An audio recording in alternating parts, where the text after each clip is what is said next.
കേന്ദ്ര സർക്കാർ സമീപനങ്ങളിലുള്ള കേരളത്തിന്റെ വിമർശനം അടങ്ങുന്നതായിരുന്നു ഗവർണർ രാജേന്ദ്ര വിശ്വനാഥ് ആർലേക്കറുടെ നയപ്രഖ്യാപന പ്രസംഗം.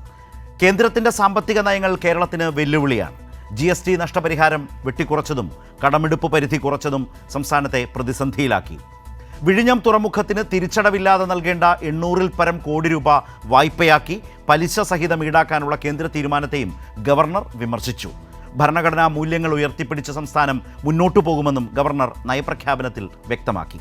കേന്ദ്രത്തിൻ്റെ പ്രത്യേക സഹായമായി 1 രൂപ പോലും ലഭിക്കാത്ത മുണ്ടക്കൈ ചൂരൽമല ദുരന്തത്തിൽ പുനരധിവാസത്തിനായുള്ള വയനാട് ടൗൺഷിപ്പ് 1 വർഷത്തിനകം പൂർത്തിയാക്കുമെന്നും ഗവർണർ പറഞ്ഞു. 2ാം പിണറായി സർക്കാർ ഏറ്റെടുത്ത വികസന പദ്ധതികൾ പൂർത്തീകരണത്തിലേക്ക് പോകുന്ന വർഷത്തെ പ്രതിഫലിപ്പിക്കുന്നതായി നയപ്രഖ്യാപനം. സാമൂഹ്യക്ഷേമ പരിപാടികൾ മുടക്കം കൂടാതെയും വിട്ടുവീഴ്ചയില്ലാതെയും മുന്നോട്ട് കൊണ്ടുപോകുമെന്നാണ് ഗവർണർ നിയമസഭയിൽ നയപ്രഖ്യാപന പ്രസംഗത്തിൽ പറഞ്ഞത്. ആരിഫ് മുഹമ്മദ് ഖാനെ പോലെ വിവാദം സൃഷ്ടിച്ച് ഭരണഘടനാ ഉത്തരവാദിത്തം നിറവേറ്റാൻ നയപ്രഖ്യാപന വേളയിൽ പുതിയ ഗവർണർ തുനിഞ്ഞില്ല എന്നതും ശ്രദ്ധേയമായി. ഇന്ന് ചർച്ചയിൽ പങ്കെടുക്കുന്നത് PP Chittaranjan CPIM, Roni K Baby Congress, M Jayachandran മാധ്യമപ്രവർത്തകൻ.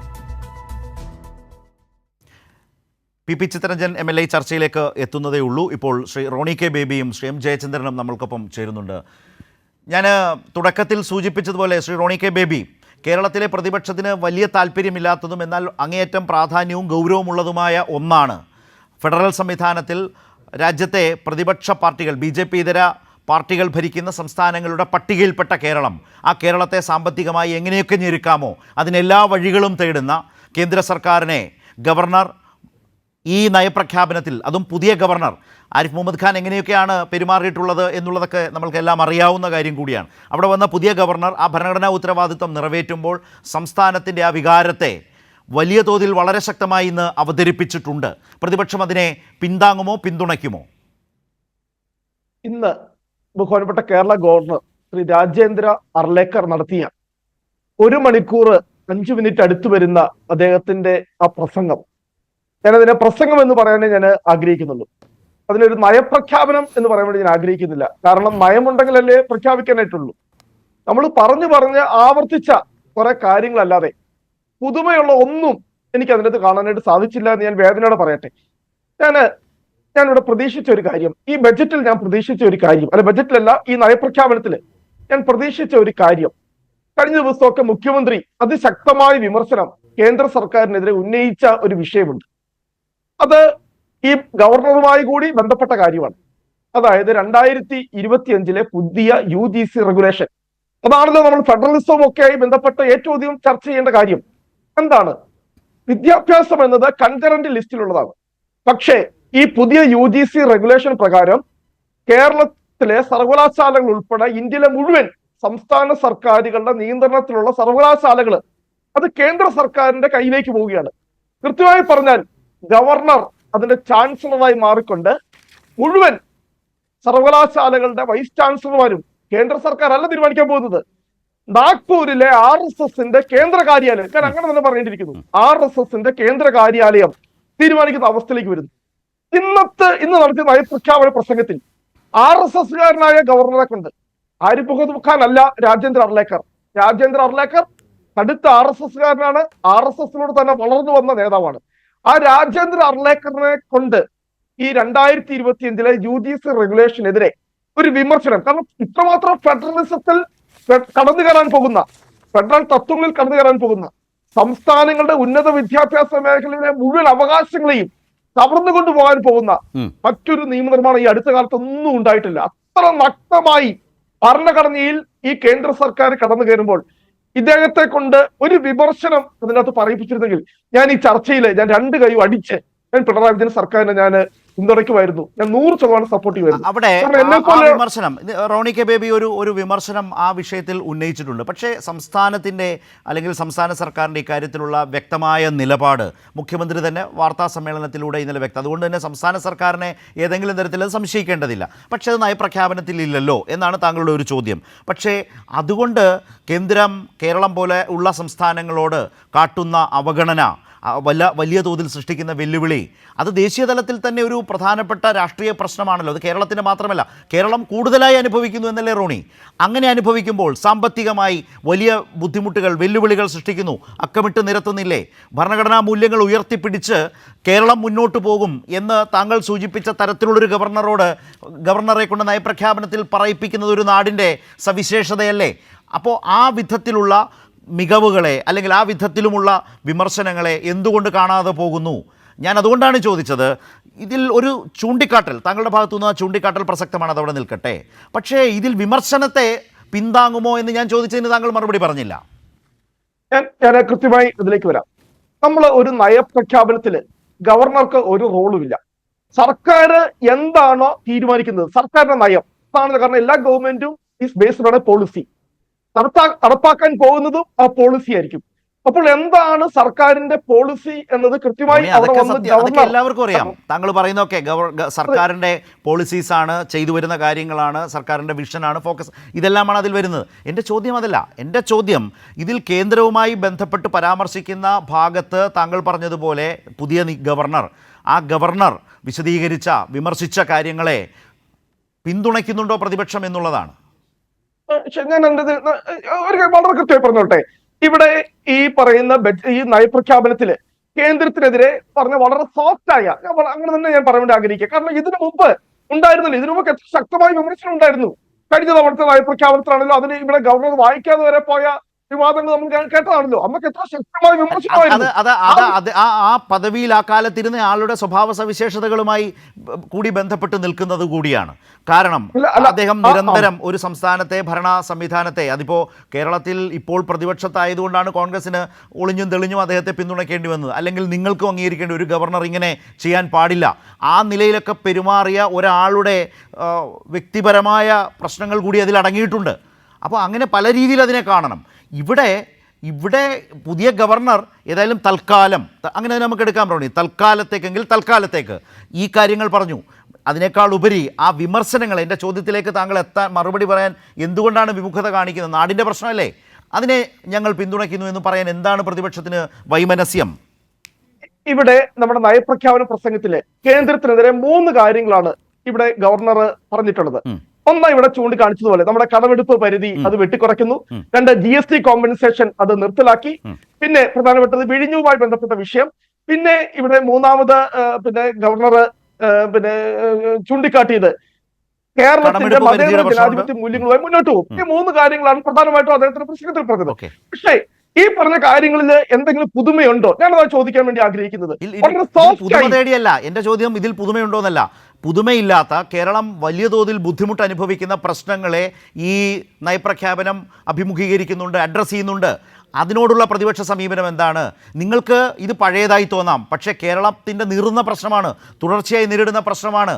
ആ പ്രശ്നത്തോട് ഈ നയപ്രഖ്യാപന ദിവസം എന്തേ പിന്തുണയ്ക്കാൻ ഇത്ര വിമുഖത പ്രതിപക്ഷത്തിന്?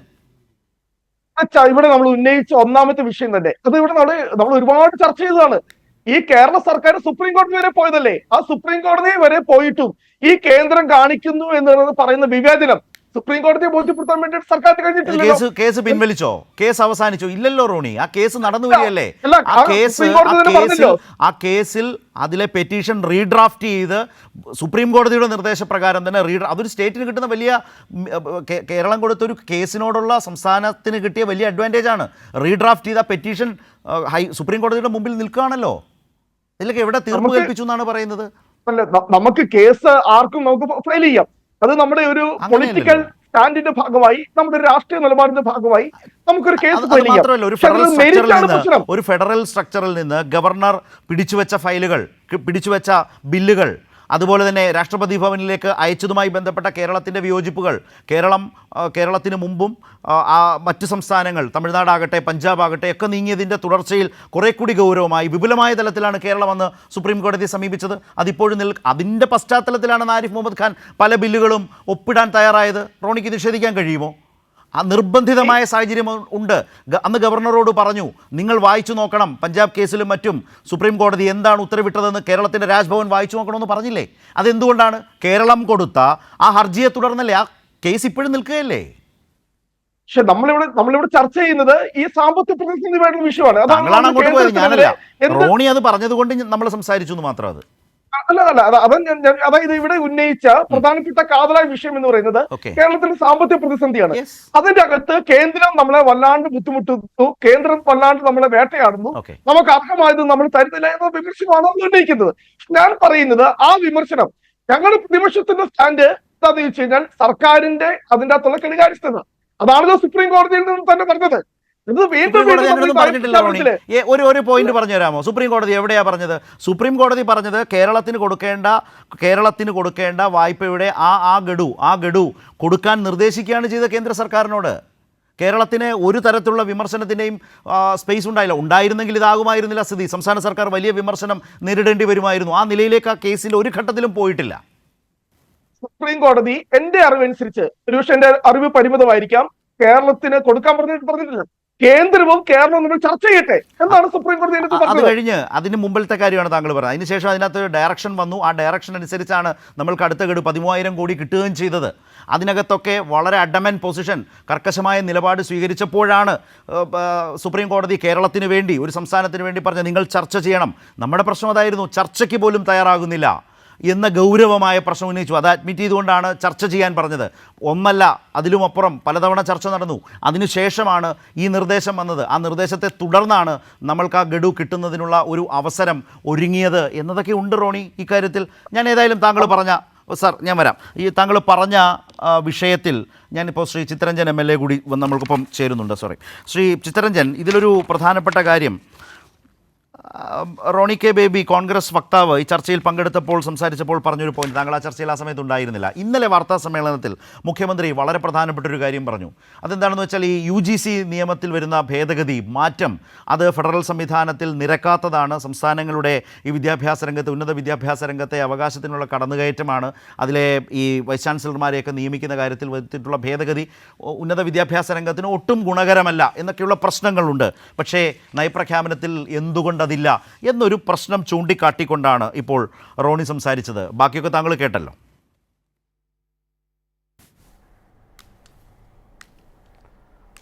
അല്ല, ഏറ്റവും പ്രധാനപ്പെട്ട പ്രശ്നം എന്താ? റോണി ഇവിടെ പറഞ്ഞത് ചെറിയ പ്രശ്നമാണെന്ന് ഞാൻ പറയുന്നില്ല, അതിലേക്ക് ഞാൻ കടക്കാം. അതിനു മുമ്പായി നമ്മുടെ സംസ്ഥാനത്തെ സംബന്ധിച്ചിടത്തോളം ഇന്ന് കേരളത്തെക്കുറിച്ചൊരു പ്രതീക്ഷ ജനങ്ങളിൽ ഉളവാക്കാൻ ഈ 1-2 പിണറായി ഗവൺമെൻറ്റിന് കഴിഞ്ഞിട്ടുണ്ട് എന്നുള്ളത് ഇന്ന് രാഷ്ട്രീയമായി എതിർക്കുന്നവർ പോലും അംഗീകരിക്കപ്പെടുന്നൊരു കാര്യമാണ്. അതിൽ ഏറ്റവും പ്രധാനപ്പെട്ട കാര്യം കേരളത്തിൻ്റെ ഭൗതികമായ അടിസ്ഥാന സൗകര്യത്തിൽ വന്നിട്ടുള്ള വലിയ മാറ്റം. കേരളത്തെക്കുറിച്ചുണ്ടായിരുന്നൊരു ധാരണ എന്താ? ഈ കേരളത്തിൽ ആര് വന്നാലും ഒന്നും നടക്കാൻ പോകുന്നില്ല. ആ ചിത്രമേ മാറ്റിമറിക്കാൻ കഴിഞ്ഞു ഈ ഗവൺമെൻറ്റിന്. മറ്റൊന്നെന്താ? ഒരു വിജ്ഞാനത്തിലധിഷ്ഠിതമായിട്ടുള്ള ഒരു വിദ്യാഭ്യാസ നിലവാരത്തെ തന്നെ ഉയർത്തിക്കൊണ്ടുവരുവാൻ കഴിയുന്ന നിലയിലേക്ക് അത് ഉന്നത വിദ്യാഭ്യാസ മേഖലയിലായാലും പൊതുവിദ്യാഭ്യാസവുമായി ബന്ധപ്പെട്ടാലും വന്നിട്ടുള്ള അതിൻ്റെ അടിസ്ഥാനത്തിലുള്ളൊരു സമ്പദ്ഘടന അതൊരു നിസ്സാരമായ കാര്യമല്ല.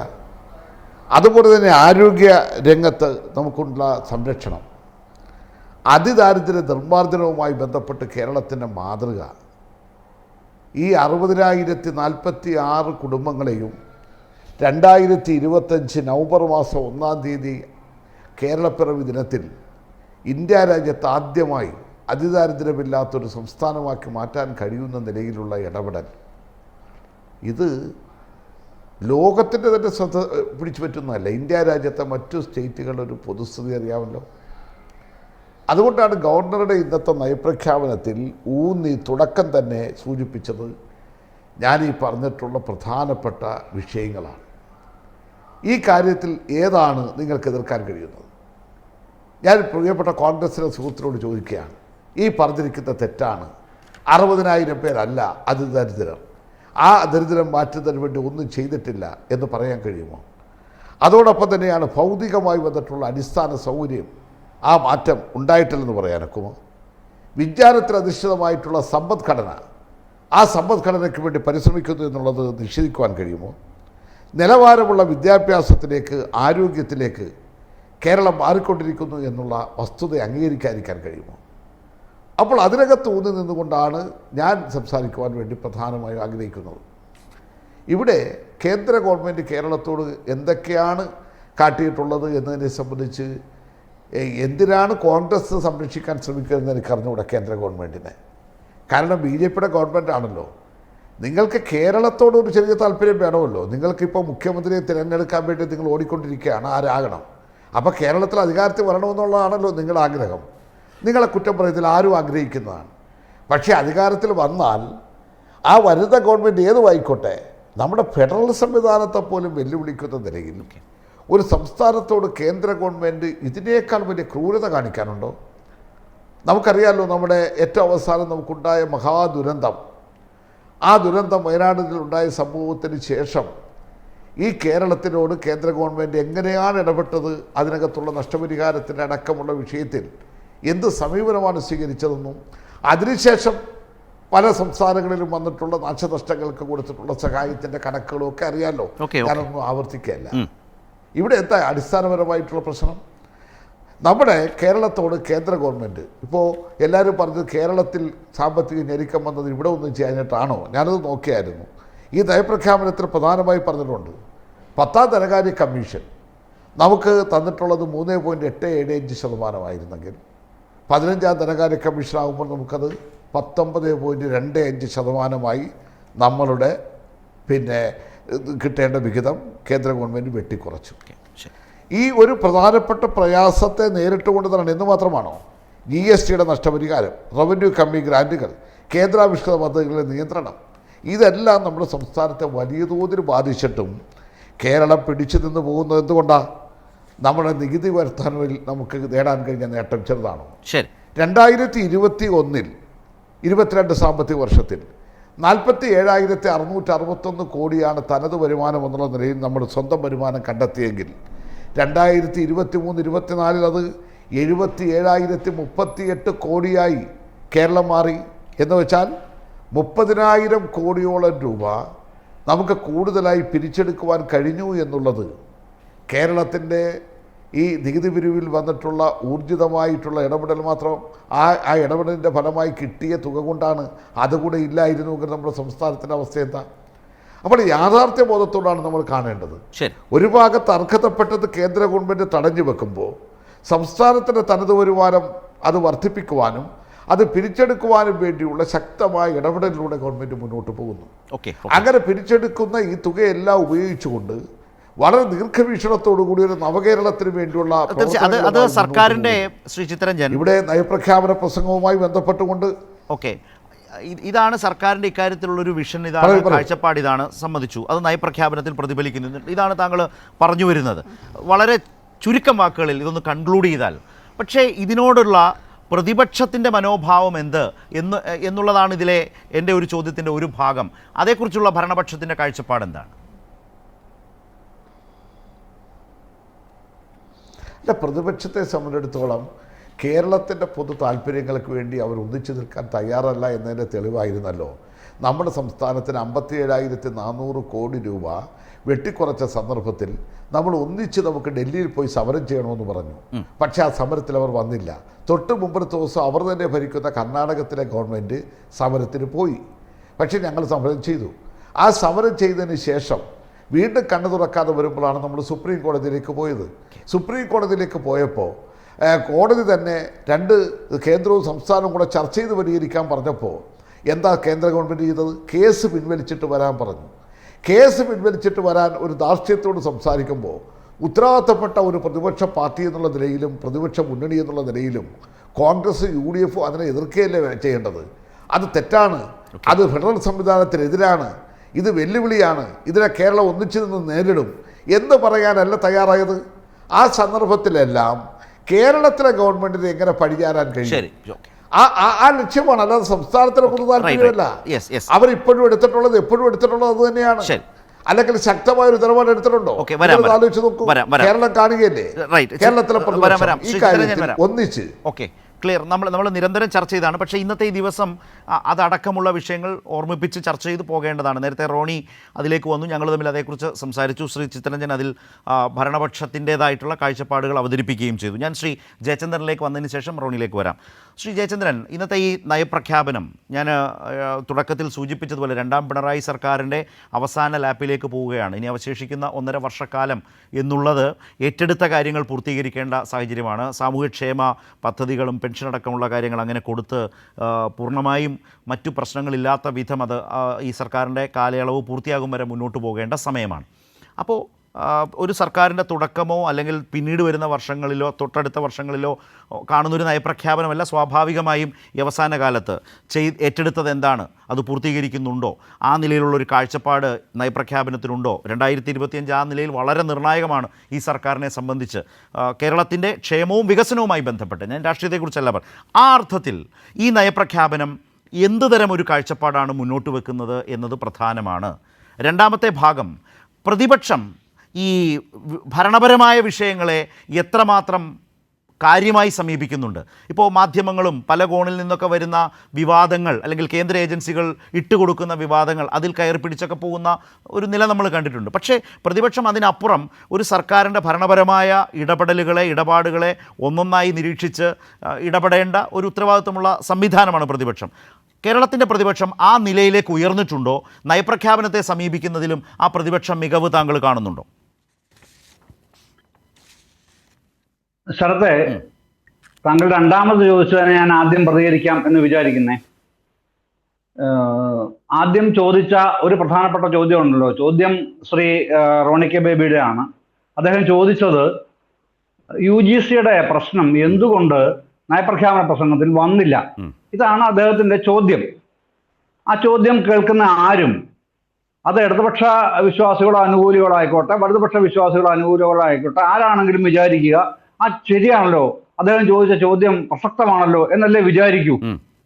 പക്ഷെ എന്താണ്, ഇന്നലെ മുഖ്യമന്ത്രി വ്യക്തമായ മറുപടി പറഞ്ഞു, അത് വേറൊരു വിഷയം. പക്ഷേ ഇത് നയപ്രഖ്യാപന പ്രസംഗമാണല്ലോ.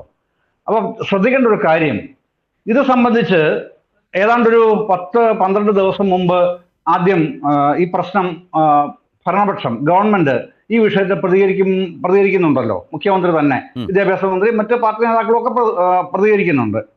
എന്നാൽ തൊട്ട് പിന്നാലെ പ്രതിപക്ഷ നേതാവ് പ്രതികരിക്കുന്നുണ്ട് ഇതേ വിഷയത്തിൽ. പ്രതിപക്ഷ നേതാവ് എങ്ങനെയാണ് പ്രതികരിച്ചതെന്നുള്ളത് നമ്മളെക്കാളും കൂടുതൽ ശ്രദ്ധിക്കുക സ്വാഭാവികമായും പ്രൊഫസർ റോണി കെ ബേബി ആയിരിക്കുമല്ലോ. എങ്കിലും ഞാൻ പറയുകയാണ്, അദ്ദേഹം പ്രതികരിച്ചത് നിയമസഭ കൂടാൻ പോവുകയാണല്ലോ, അതുകൊണ്ട് നിയമസഭ ഇക്കാര്യത്തിൽ ഏകകണ്ഠമായി പ്രമേയം പാസാക്കി കേന്ദ്രത്തിന് അയക്കണം എന്നാണ് പ്രതിപക്ഷ നേതാവ് പരസ്യമായി മാധ്യമങ്ങൾ വഴി ആവശ്യപ്പെട്ടത്. ഓർക്കുന്നില്ലേ ശ്രീ റോണി കെ ബേബി? നമ്മളെല്ലാവരും അത് കാണുകയും കേൾക്കുകയും ചെയ്തതല്ലേ? അതാണെന്നേ ഗവൺമെന്റ് നിലപാട്. അങ്ങനെ നിലപാടിൽ നിൽക്കുന്ന ഗവൺമെന്റ് നയപ്രഖ്യാപന പ്രസംഗത്തിൽ ഉൾപ്പെടുത്തിയാൽ നിങ്ങൾ എന്താണ് പറയാൻ പോവുക? ഞങ്ങൾക്ക് ഇത് സംബന്ധിച്ച് ഞങ്ങളുടെ കുറെ ഡീറ്റെയിൽസും കൂടെ ഉണ്ട്. അതുകൂടെ പരിഗണിക്കാൻ തയ്യാറാവാതെ ഗവർണറെ കൊണ്ട് ഇത് പറയിപ്പിച്ചത് രാഷ്ട്രീയ നേട്ടത്തിന് വേണ്ടിയാണ് എന്നാണല്ലോ നിങ്ങൾ അടുത്ത വായിക്ക് പറയുക. അടുത്ത മൊഴി അതായിരിക്കുമല്ലോ. അതറിയാത്ത ആൾക്കാർ ആരും കേരളത്തിൽ ഇല്ലല്ലോ. ഇതിപ്പോ നിയമസഭയിൽ തന്നെ ഗവൺമെന്റ് ഇക്കാര്യത്തിൽ ഏകാന്തമായ പ്രമേയം കൊണ്ടുവരാൻ തീരുമാനിച്ചിരിക്കുകയാണ്. ഇക്കാര്യത്തിൽ അത് തന്നെയാണ് ഇത് നയപ്രഖ്യാപന പ്രസംഗത്തിൽ വരാതിരുന്നതിന്റെ ഏക കാരണം. അത് മാത്രമേ ഉള്ളൂ കാരണം. ഇത് നിയമസഭ ഏകകണ്ഠമായി തീരുമാനമെടുക്കേണ്ട ഒരു പ്രമേയത്തിലേക്ക് പോകുന്ന ഘട്ടത്തിൽ അത് നയപ്രഖ്യാപന പ്രസംഗത്തിൽ കൊണ്ടുവന്ന് അതിന്റെ ഗ്രേഡോ അല്ലെങ്കിൽ ഡിഗ്രിയോ അതിന്റെ സ്കെയിലോ കുറഞ്ഞു പോയി എന്ന് പ്രതിപക്ഷത്തിനെ കൊണ്ട് ഒരു വീൺവാക്ക് പറയിപ്പിക്കേണ്ട എന്നുള്ള സൗദ്ദേശപരമായ നിലപാടാണ് ഗവൺമെന്റ് ഇക്കാര്യത്തിൽ സ്വീകരിച്ചത്, ഭരണപക്ഷം സ്വീകരിച്ചത്. ആ സൗദ്ദേശപരമായ നിലപാടിനെ നിങ്ങളുടെ തന്നെ വീക്ഷണകോണിൽ നിന്നോട് നിങ്ങൾ വീക്ഷിച്ചാൽ മതിയായിരുന്നു. ഇതിങ്ങനെ പറയേണ്ടി വരില്ലായിരുന്നു. പക്ഷെ ദൗർഭാഗ്യവശാൽ അങ്ങനെയാണ് പറഞ്ഞത്. ഇനി എന്തുകൊണ്ട് അങ്ങനെ പറയാൻ ഇടവന്നു? അങ്ങനെ പറയാൻ ഇടവന്നതിന് എനിക്കൊരൊറ്റ ന്യായമേ പ്രൊഫസർ പറയാനുള്ളൂ. എന്താണെന്നറിയാമോ? ഈ ദോഷൈക ദൃക്ക് എന്നൊരു പരാമർശം നമ്മൾ പറയാറുണ്ടല്ലോ. ദോഷൈക ദൃക്ക് എന്ന് പറഞ്ഞാൽ ഒരു വിഷയത്തിൽ ദോഷം മാത്രം കാണുന്ന ആ ഒരൊറ്റ ദൃഷ്ടിയിൽ മാത്രം കാര്യങ്ങൾ കാണുന്ന ആളിനെയാണ് ദോഷൈക ദൃക്ക് എന്ന് പറയുക. അതാണ് പ്രതിപക്ഷം ഇന്ന് കാണുന്നത്. ഇന്ന് ശരത്തെ വിചിത്രമായ കാര്യം എന്ന് പറഞ്ഞാൽ ബജറ്റിനെ സംബന്ധിച്ച് മീഡിയ റൂമിൽ പ്രതിപക്ഷത്തിന്റെ വാർത്താ സമ്മേളനം ഉണ്ടായിരുന്നല്ലോ. അതിൽ വന്ന വിചിത്രമായ വാദഗതി ഏതായിരുന്നു താങ്കൾ ശ്രദ്ധിച്ചിട്ടുണ്ടാവുമല്ലോ. എന്തുകൊണ്ടാണ് ബ്രൂവറുടെ കാര്യത്തിൽ നയപ്രഖ്യാപന പ്രസംഗത്തിൽ പരാമർശം ഇല്ലാതിരുന്നെന്നുള്ളത്? എത്ര അസംബന്ധവും വിചിത്രവുമായ വാദമാണ് ഇത്. അതാണോ നയപ്രഖ്യാപന പ്രസംഗത്തിൽ വരേണ്ടത്? ആരെങ്കിലും അങ്ങനെ തലയ്ക്കകത്ത് ആൾതാമസമുള്ള ആരെങ്കിലും അങ്ങനെ പറയുമെന്ന് വിചാരിക്കുന്നുണ്ടോ? പിന്നെ എന്തുകൊണ്ടാണ് പറയുന്നത്? ഇതേ ഉള്ളൂ കാര്യം. ഞാനീ പറഞ്ഞ ഒറ്റ കാര്യമേ ഉള്ളൂ, ദോഷേകതർക്ക് എന്നുള്ളതാണ് പ്രശ്നം. നിങ്ങളെ ദോഷം തന്നെ കണ്ടുപിടിക്കാൻ ഇരുന്നോളൂ. പക്ഷെ അതുകൊണ്ട് ജനങ്ങളുടെ മുമ്പിൽ ഇതൊന്നും വരുന്നില്ല, അല്ലെങ്കിൽ വില പോകുന്നില്ല എന്നുള്ളത് ഒന്നാമത്തെ കാര്യം. രണ്ടാമത്തെ കാര്യം, താങ്കൾ ചോദിച്ചതിന്റെ ആദ്യ ഭാഗം, താങ്കളുടെ ചോദ്യത്തിന്റെ ആദ്യ ഭാഗം തന്നെ 97 പേജാണല്ലോ നയപ്രഖ്യാപന പ്രസംഗം എന്ന് പറയുന്നത്. അതിന്റെ പാര 2 രണ്ടാമത്തെ പാരഗ്രാഫ് മുതൽ എന്റെ സർക്കാർ എന്ന് പറഞ്ഞിട്ട് ഗവർണർ പിന്നീട് വായിക്കുന്ന എന്താണ്? റോണി കെ ബേബി അത് വായിച്ചിട്ടില്ല എന്ന് ഞാൻ വിചാരിക്കുന്നില്ല. പക്ഷെ ഈ പറഞ്ഞതുപോലെ ദോഷകൃതമായി പോകുന്നതുകൊണ്ട് അദ്ദേഹത്തിന് പറയാൻ കഴിയാത്തതാണ്. അതുകൊണ്ട് തന്നെ ഞാനത് പറയേണ്ടി വരുന്നത് അതുകൊണ്ടാണ്. ഉയർന്ന നിലവാരത്തിലുള്ള ഭൗതിക അടിസ്ഥാന സൗകര്യം, നമ്മൾ സാധാരണ രീതിയിൽ പറയുന്ന ഇൻഫ്രാസ്ട്രക്ചർ ഡെവലപ്മെന്റ്, പിന്നെ വിജ്ഞാനത്തിലധിഷ്ഠിതമായ സമ്പദ്ഘടന, നിലവാരമുള്ള വിദ്യാഭ്യാസവും ആരോഗ്യ സംരക്ഷണവും എല്ലാവർക്കും വേണമെന്ന ഉറപ്പ്, അതിദാരിദ്ര്യ നിർമ്മാർജ്ജനം എന്നിവയിൽ അധിഷ്ഠിതമായ ഒരു നവകേരള നിർമ്മാണത്തെ അതിന്റെ ലക്ഷ്യത്തോടുള്ള പ്രതിബദ്ധത അരക്കിട്ടുറപ്പിക്കുന്നു. ഇതാണ് ഈ 97 പേജുള്ള ഗവർണർ നയപ്രഖ്യാപന പ്രസംഗത്തിന്റെ കാതൽ സത്ത എന്ന് പറഞ്ഞ വാചകങ്ങളാണ്. അത് ആർക്കും ലഭ്യമല്ലേ വായിക്കാൻ? താങ്കളും അത് വായിച്ചിട്ടുണ്ടാവില്ലേ പ്രൊഫസർ റോണി കെ ബേബി? എന്നിട്ട് ഇതിന്റെ അകത്ത് ഇങ്ങനെ അതിനകത്ത് ഒന്നുമില്ല എന്നൊക്കെ പറയണമെന്നുണ്ടെങ്കിൽ അന്ധമായ രാഷ്ട്രീയ തിമിരം എന്ന് മാത്രമേ പറയാൻ പറ്റൂ. നിങ്ങൾ അങ്ങനെ പറഞ്ഞോളൂ. പക്ഷേ കേരളത്തിന് ഒരു താങ്ങും കിട്ടാതിരിക്കുന്ന സാഹചര്യത്തിലും സ്വന്തം നിലയിൽ തനത് വരുമാനം വർദ്ധിപ്പിച്ചുകൊണ്ടാണ് കേരളം ഈ വർഷങ്ങളിലൊക്കെ മുമ്പോട്ട് പോയത് എന്ന് MLA ശ്രീ PP ചിത്രഞ്ജൻ ഇപ്പോ കൃത്യമായി ആ കാര്യങ്ങൾ അദ്ദേഹം ഉദ്ധരിച്ച് പറഞ്ഞല്ലോ. അതാണ് വസ്തുത. അങ്ങനെ തനത് വരുമാനം വർദ്ധിപ്പിച്ചുകൊണ്ട് എങ്ങനെയാണ് കേന്ദ്ര ഗവൺമെന്റ് കഴുത്തിന് പിടിച്ച് ഞെക്കി ശ്വാസം മുട്ടിച്ച് കൊല്ലാൻ ശ്രമിക്കുന്ന സംസ്ഥാനം എങ്ങനെയാണ് അതിജീവനത്തിന്റെ പാതയിലൂടെ മുമ്പോട്ട് പോകുന്നത്? അതിന് ഗവർണറെ കൊണ്ട് തന്നെ പറയിപ്പിച്ചു. എന്താണെന്നറിയാമോ? കിഫ്ബിയാണ് വികസനത്തിന്റെ വഴിയെന്ന്. അത് സംസ്ഥാന സർക്കാർ പറയിപ്പിച്ചതാണ്. കിഫ്ബി വികസനത്തിന്റെ വഴിയാകാൻ സമ്മതിക്കില്ല എന്നാണ് കേന്ദ്രത്തിന്റെ നിലപാട്. ആ കേന്ദ്രത്തിന്റെ മുഖത്ത് നോക്കിയാണ് ഗവർണർ ഇന്ന് നിയമസഭയിൽ വായിച്ചത് കിഫ്ബിയാണ് കേരളത്തിന്റെ വികസനത്തിന് മുമ്പോട്ടുള്ള വഴിയെന്ന്. അത് ചെറിയ കാര്യമാണോ? ഒട്ടും ചെറിയ കാര്യമല്ല. അത് ഗവർണർ വായിക്കുക തന്നെ ചെയ്തു. ഇനി തുടർന്നുള്ള നന്ദിപ്രമേയ ചർച്ച അടുത്ത 3 ദിവസങ്ങളായിട്ട് വരുന്നുണ്ടല്ലോ, അടുത്ത ആഴ്ചയിൽ. അവിടെ നിങ്ങളും ചർച്ച ചെയ്യും, ഭരണപക്ഷവും ചർച്ച ചെയ്യും. അപ്പൊ ഇത് കൂടുതൽ വ്യക്തതയോടെ വരുമല്ലോ. ഈ പറഞ്ഞ UGC റെഗുലേഷന്റെ കാര്യത്തിൽ ഏകണ്ഠമായ പ്രമേയവും ചർച്ച നടക്കുകയും ചെയ്യും. നേരത്തെ ശ്രീ ജയചന്ദ്രൻ അത് സൂചിപ്പിക്കുകയും ചെയ്തു. ഞാൻ ശ്രീ റോണി കെ ബേബിയിലേക്കാണ് വരുന്നത്. ശ്രീ റോണി കെ ബേബി, ഇത് ആകെ ഞാനത് ദീർഘിപ്പിച്ചൊന്നും പറയുന്നില്ല, താങ്കൾ അത് കേട്ടിരിക്കുന്നു. കേരളത്തിലെ പ്രതിപക്ഷത്തിൻ്റെ ഇപ്പോഴത്തെ ഒരു പ്രശ്നം ഈ പറഞ്ഞതുപോലെ കേവല രാഷ്ട്രീയ വിവാദങ്ങളിൽ അഭിരമിക്കുകയും ഒരു സർക്കാരിനെ വസ്തുനിഷ്ഠമായി സൂക്ഷ്മതയിൽ വിലയിരുത്തുന്നതിൽ സംഭവിക്കുന്ന പാളിച്ചയോ താല്പര്യമില്ലായ്മയോ ഉണ്ട് എന്നുള്ളത് തന്നെയാണ്. ഇപ്പോൾ ശ്രീ ജയചന്ദ്രൻ തന്നെ അതിൽ ഉള്ള ഒരു കാര്യം സൂചിപ്പിച്ചു. പ്രതിപക്ഷത്തിൻ്റെ കൂടി നിലപാടിനെ ഏറ്റെടുത്തുകൊണ്ട് മുന്നോട്ട് പോവുക, അതുകൊണ്ട് തന്നെ നയപ്രഖ്യാപനത്തിനും അപ്പുറത്തേക്കൊരു ഏകണ്ഠമായ പ്രമേയത്തിൻ്റെ വിഷയമാക്കി അതിനെ മാറ്റിവെക്കുക എന്ന പ്രതിപക്ഷവാദത്തെ പോലും സ്വീകരിക്കുമ്പോൾ അത് മനസ്സിലാക്കാൻ കഴിയാത്തവരായി കേരളത്തിൻ്റെ പ്രതിപക്ഷ നേതൃസ്ഥാനത്തിരിക്കുന്നവർ മാറുകയാണോ? രണ്ടാമത്തെ കാര്യം, എന്തിലും ദോഷം കാണുക, കുറ്റം പറയുക എന്നതിലേക്ക് മാത്രം ചുരുങ്ങുമ്പോഴും ഒരു സംസ്ഥാനത്തിൻ്റെ ഒരു പ്രളയമൊക്കെ കടന്നു നിൽക്കുന്ന ഒരു സംസ്ഥാനത്തിൻ്റെ വലിയ മാറ്റത്തിൻ്റെ എല്ലാ സൂചികകൾ പ്രകാരവും നമ്മൾ ഏറ്റവും മികച്ച, രാജ്യത്തെ തന്നെ ഏറ്റവും മികച്ച സംസ്ഥാനമായി നിസ്സംശയം പറയാം, നമ്മൾ ആ നിലയിൽ നിൽക്കുന്ന ഒരു സംസ്ഥാനമായി ഇങ്ങനെ നാൾക്കുനാൾ മാറിക്കൊണ്ടിരിക്കുന്ന ഒരു കാലമാണ്. അതിനെ പ്രതിഫലിപ്പിക്കുന്ന ആ ഫോക്കസ് ആ നയപ്രഖ്യാപനത്തിനുണ്ട്. പക്ഷേ പ്രതിപക്ഷത്തിന് അതിനെ ഓരോന്നിനെയും ചൂണ്ടിക്കാട്ടി അതിനെ സമീപിക്കാനോ വിമർശിക്കാനോ പോരായ്മകളുണ്ടെങ്കിൽ ചൂണ്ടിക്കാട്ടാനോ കഴിയാത്ത വിധം അതിലേക്ക് എൻഗേജ് ചെയ്യാൻ കഴിയാത്ത പ്രശ്നം കേരളത്തിലെ പ്രതിപക്ഷം നേരിടുന്നുണ്ടോ? എന്തിലും ദോഷം കാണുന്നവരായി മാത്രം പരിമിതപ്പെടുകയാണോ? ഇപ്പോൾ വന നിയമ ഭേദഗതി പ്രശ്നം, അതിൽ ഇന്നലെ മുഖ്യമന്ത്രി ഒരു നിലപാട് പറഞ്ഞു. നയപ്രഖ്യാപനത്തിൽ പറയുന്നതിനപ്പുറം സർക്കാർ അക്കാര്യത്തിൽ ഒരു നിലപാട്, ജനങ്ങൾക്കതാണ് ഏറ്റവും ആവശ്യം, നയപ്രഖ്യാപനത്തിലുണ്ടോ ഇല്ലയോ എന്നുള്ളത് മാത്രമല്ലല്ലോ. ഇന്നലെ ആ നിലപാട് മുഖ്യമന്ത്രി പറഞ്ഞതിന് ശേഷം അതിന് കിട്ടിയ വലിയ സ്വീകാര്യത റോണി കെ ബേബി ആലോചിച്ച് നോക്കൂ, അല്ലെങ്കിൽ ഓർത്തു നോക്കൂ. അപ്പോൾ നയപ്രഖ്യാപനത്തിനും അപ്പുറം തന്നെ ഒരു വിശാലമായ ഇടപെടൽ ഒരു സർക്കാർ നടത്തുമ്പോൾ അതിനെ ആ നിലയിൽ കാണാൻ, പരിശോധിക്കാൻ, ആഴത്തിൽ ഇടപെടാൻ എന്തേ പ്രതിപക്ഷത്തിന് കഴിയാതെ പോകുന്നത്? ഇവിടെ ബഹുമാനപ്പെട്ട ശ്രീ ജയേന്ദ്രൻ മാഷ് പറഞ്ഞെടുത്തത് തന്നെ ഞാൻ തുടങ്ങിക്കൊള്ളാം. ഞാൻ എന്നിട്ട് ശരത്ത് പറഞ്ഞതിലേക്ക് ഇതിന്റെ എല്ലാം കൂടെ കൂട്ടി ഞാൻ മറുപടി പറഞ്ഞോളാം. അദ്ദേഹം പറഞ്ഞു മീഡിയ റൂമിൽ ഒരു ചർച്ചയുണ്ടായി, നയപ്രഖ്യാപനത്തിൽ എന്തുകൊണ്ട് റൂബറിയുടെയും ഡിസ്റ്റിലറിയുടെയും കാര്യം പറഞ്ഞില്ല. അതിന് കാരണം ഗവർണർ നടത്തിയ നയപ്രഖ്യാപനത്തിൽ പറഞ്ഞു മദ്യവർജനമാണ് സർക്കാരിന്റെ നയം എന്ന്. ആ പറയുന്ന 96 പേജുള്ള നയപ്രഖ്യാപനത്തിൽ പറഞ്ഞിട്ടുണ്ട്. അപ്പോൾ പ്രതിപക്ഷം സ്വാഭാവികമായിട്ടും അതിനെ പരിഹസിക്കുന്നതിനകത്ത് കുറ്റം പറയാൻ പറ്റുമോ? ഇവിടെ മദ്യവർജനമാണ് ഞങ്ങളുടെ ഔദ്യോഗിക നയമെന്ന് പറയുകയും ചെയ്യും. 1999 മുതൽ കേരളത്തിൽ ഉണ്ടായിരുന്ന ഒരു പോളിസി. മദ്യനിരോധനമല്ല നയം, മദ്യവർജനമാണ്. അതിനുവേണ്ടിയിട്ടുള്ള പ്രചാരണ പരിപാടികൾ ചെയ്യുക എന്നുള്ളതാണ്. മദ്യം നിരോധിച്ച് മുന്നോട്ട് പോകുക എന്നുള്ളതല്ല. ഞാൻ പറഞ്ഞു വന്നത് ഏത് കോണ്ടെക്സ്റ്റിലാണ് പിന്നെ അങ്ങനെ അവിടെ ഒരു ചർച്ച ഉണ്ടായത്. കാരണം ബഡ്ജറ്റിൽ പറയുമ്പോൾ കഴിഞ്ഞ ഇന്നലെയും ഇന്നുമായി ഒക്കെ വരുന്ന സർക്കാരിനെതിരെ വലിയൊരു ആരോപണമുണ്ട്. ഇപ്പോൾ ആരോപണം വരുമ്പോൾ സ്വാഭാവികമായിട്ടും ഇത് ചർച്ച ചെയ്യുമല്ലോ. മദ്യവർദ്ധനമാണ് സർക്കാരിന്റെ പോളിസി. പക്ഷെ സർക്കാർ എന്താണ് ചെയ്യുന്നത്? പിന്നെ ഇവിടെ ഈ പറയുന്ന ബഡ്ജറ്റുമായി ബന്ധപ്പെട്ട് ഇവിടെ ബഹുമാനപ്പെട്ട ചിത്രരഞ്ജൻ MLA പറഞ്ഞു, കേരളം വലിയ ഭൗതിക നേട്ടങ്ങൾ ഉണ്ടാക്കി, വലിയ ഭൗതികമായി വല്ലാതെ പിന്നെ കുതിച്ചുകൊണ്ടിരിക്കുകയാണ്. ആരോഗ്യം ഉൾപ്പെടെ, വിദ്യാഭ്യാസം ഉൾപ്പെടെ മേഖലകളിൽ. നമുക്കറിയാം അതൊന്നും പുതിയതായിട്ടുണ്ടായ കാര്യങ്ങളല്ല. കാരണം കേരള വികസന മാതൃക എന്ന് പറയുന്ന സംഭവം ഉണ്ടല്ലോ. പതിറ്റാണ്ടുകളായി നമ്മൾ ഇവിടെ രൂപീകരിച്ചെടുത്ത എല്ലാ സർക്കാരുകളുടെയും അതിൻ്റെ അകത്തുള്ള കോൺട്രിബ്യൂഷൻ ഉണ്ട്. ഇനി ഇപ്പോൾ നമ്മൾ എവിടെ നിൽക്കുന്നു എന്നുള്ളൊരു യാഥാർത്ഥ്യം കൂടെ ഇവിടെ ബഹുമാനപ്പെട്ട ജയേന്ദ്രൻ മാഷ് പറഞ്ഞതുകൊണ്ട് ഞാൻ ഇവിടെ ചൂണ്ടിക്കാണിക്കാൻ വേണ്ടി ആഗ്രഹിക്കുക. അദ്ദേഹം പറഞ്ഞു ഇവിടെ കേരളത്തിന്റെ ഉന്നത വിദ്യാഭ്യാസ മേഖല പിന്നെ വലിയ കുതിച്ചുചാട്ടത്തിലേക്ക് വരുന്നു. ഒരു വലിയ വൈജ്ഞാനിക വിപ്ലവം നമ്മുടെ കേരളത്തിൽ സംഭവിച്ചുകൊണ്ടിരിക്കുന്നു. കഴിഞ്ഞ ദിവസമാണ് ബഹുമാനപ്പെട്ട കേരള മുഖ്യമന്ത്രി തന്നെ നമുക്കറിയാം ഉന്നത വിദ്യാഭ്യാസ കോൺക്ലേവ് അദ്ദേഹം ഉദ്ഘാടനം ചെയ്തത്. പക്ഷെ നമ്മൾ ഈ പുറത്തു പറയുന്ന ഒരു ചിത്രമാണോ ഉന്നത വിദ്യാഭ്യാസ മേഖലയുമായി ബന്ധപ്പെട്ട് കേരളത്തിലുള്ളത് പരിശോധിക്കുക. കാരണം കഴിഞ്ഞ വർഷം ഈ കഴിഞ്ഞ 2024 CUET എന്ന് പറയുന്ന അഖിലേന്ത്യാ പരീക്ഷ, ഞാനൊരു ഉദാഹരണം ഇവിടെ ചൂണ്ടിക്കാണിക്കേണ്ടി നമ്മൾ യാഥാർത്ഥ്യബോധത്തോടുകൂടി നമ്മൾ സംസാരിക്കണം.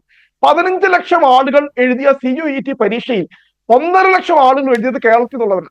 60,000 കുട്ടികളാണ് നമ്മുടെ കേരളത്തിൽ നിന്നും ഹയർ സെക്കൻഡറി കഴിഞ്ഞ് നമ്മുടെ നാട് വിട്ടുപോയത്. അതുപോലെ തന്നെ ഇപ്പോൾ ഇന്ത്യയിലെ ഏറ്റവും അധികം അഭ്യസ്ത തൊഴിലില്ലായ്മ നിലനിൽക്കുന്ന സംസ്ഥാനം കേരളമാണ്. നമ്മൾ ഒരുപാട് കാര്യങ്ങളിൽ നമ്മൾ മുന്നേറി, പശ്ചാത്തല വികസനവും മറ്റു കാര്യങ്ങളും ഒക്കെ ഉണ്ടാക്കി എന്ന് പറയുമ്പോൾ നമ്മളൊരു കാര്യം യാഥാർത്ഥ്യബോധത്തിൽ മനസ്സിലാക്കണം. 10% കേരളത്തിന്റെ അഭ്യസ്ത വിദ്യരായിട്ടുള്ള ആളുകളുടെ തൊഴിലില്ലായ്മ.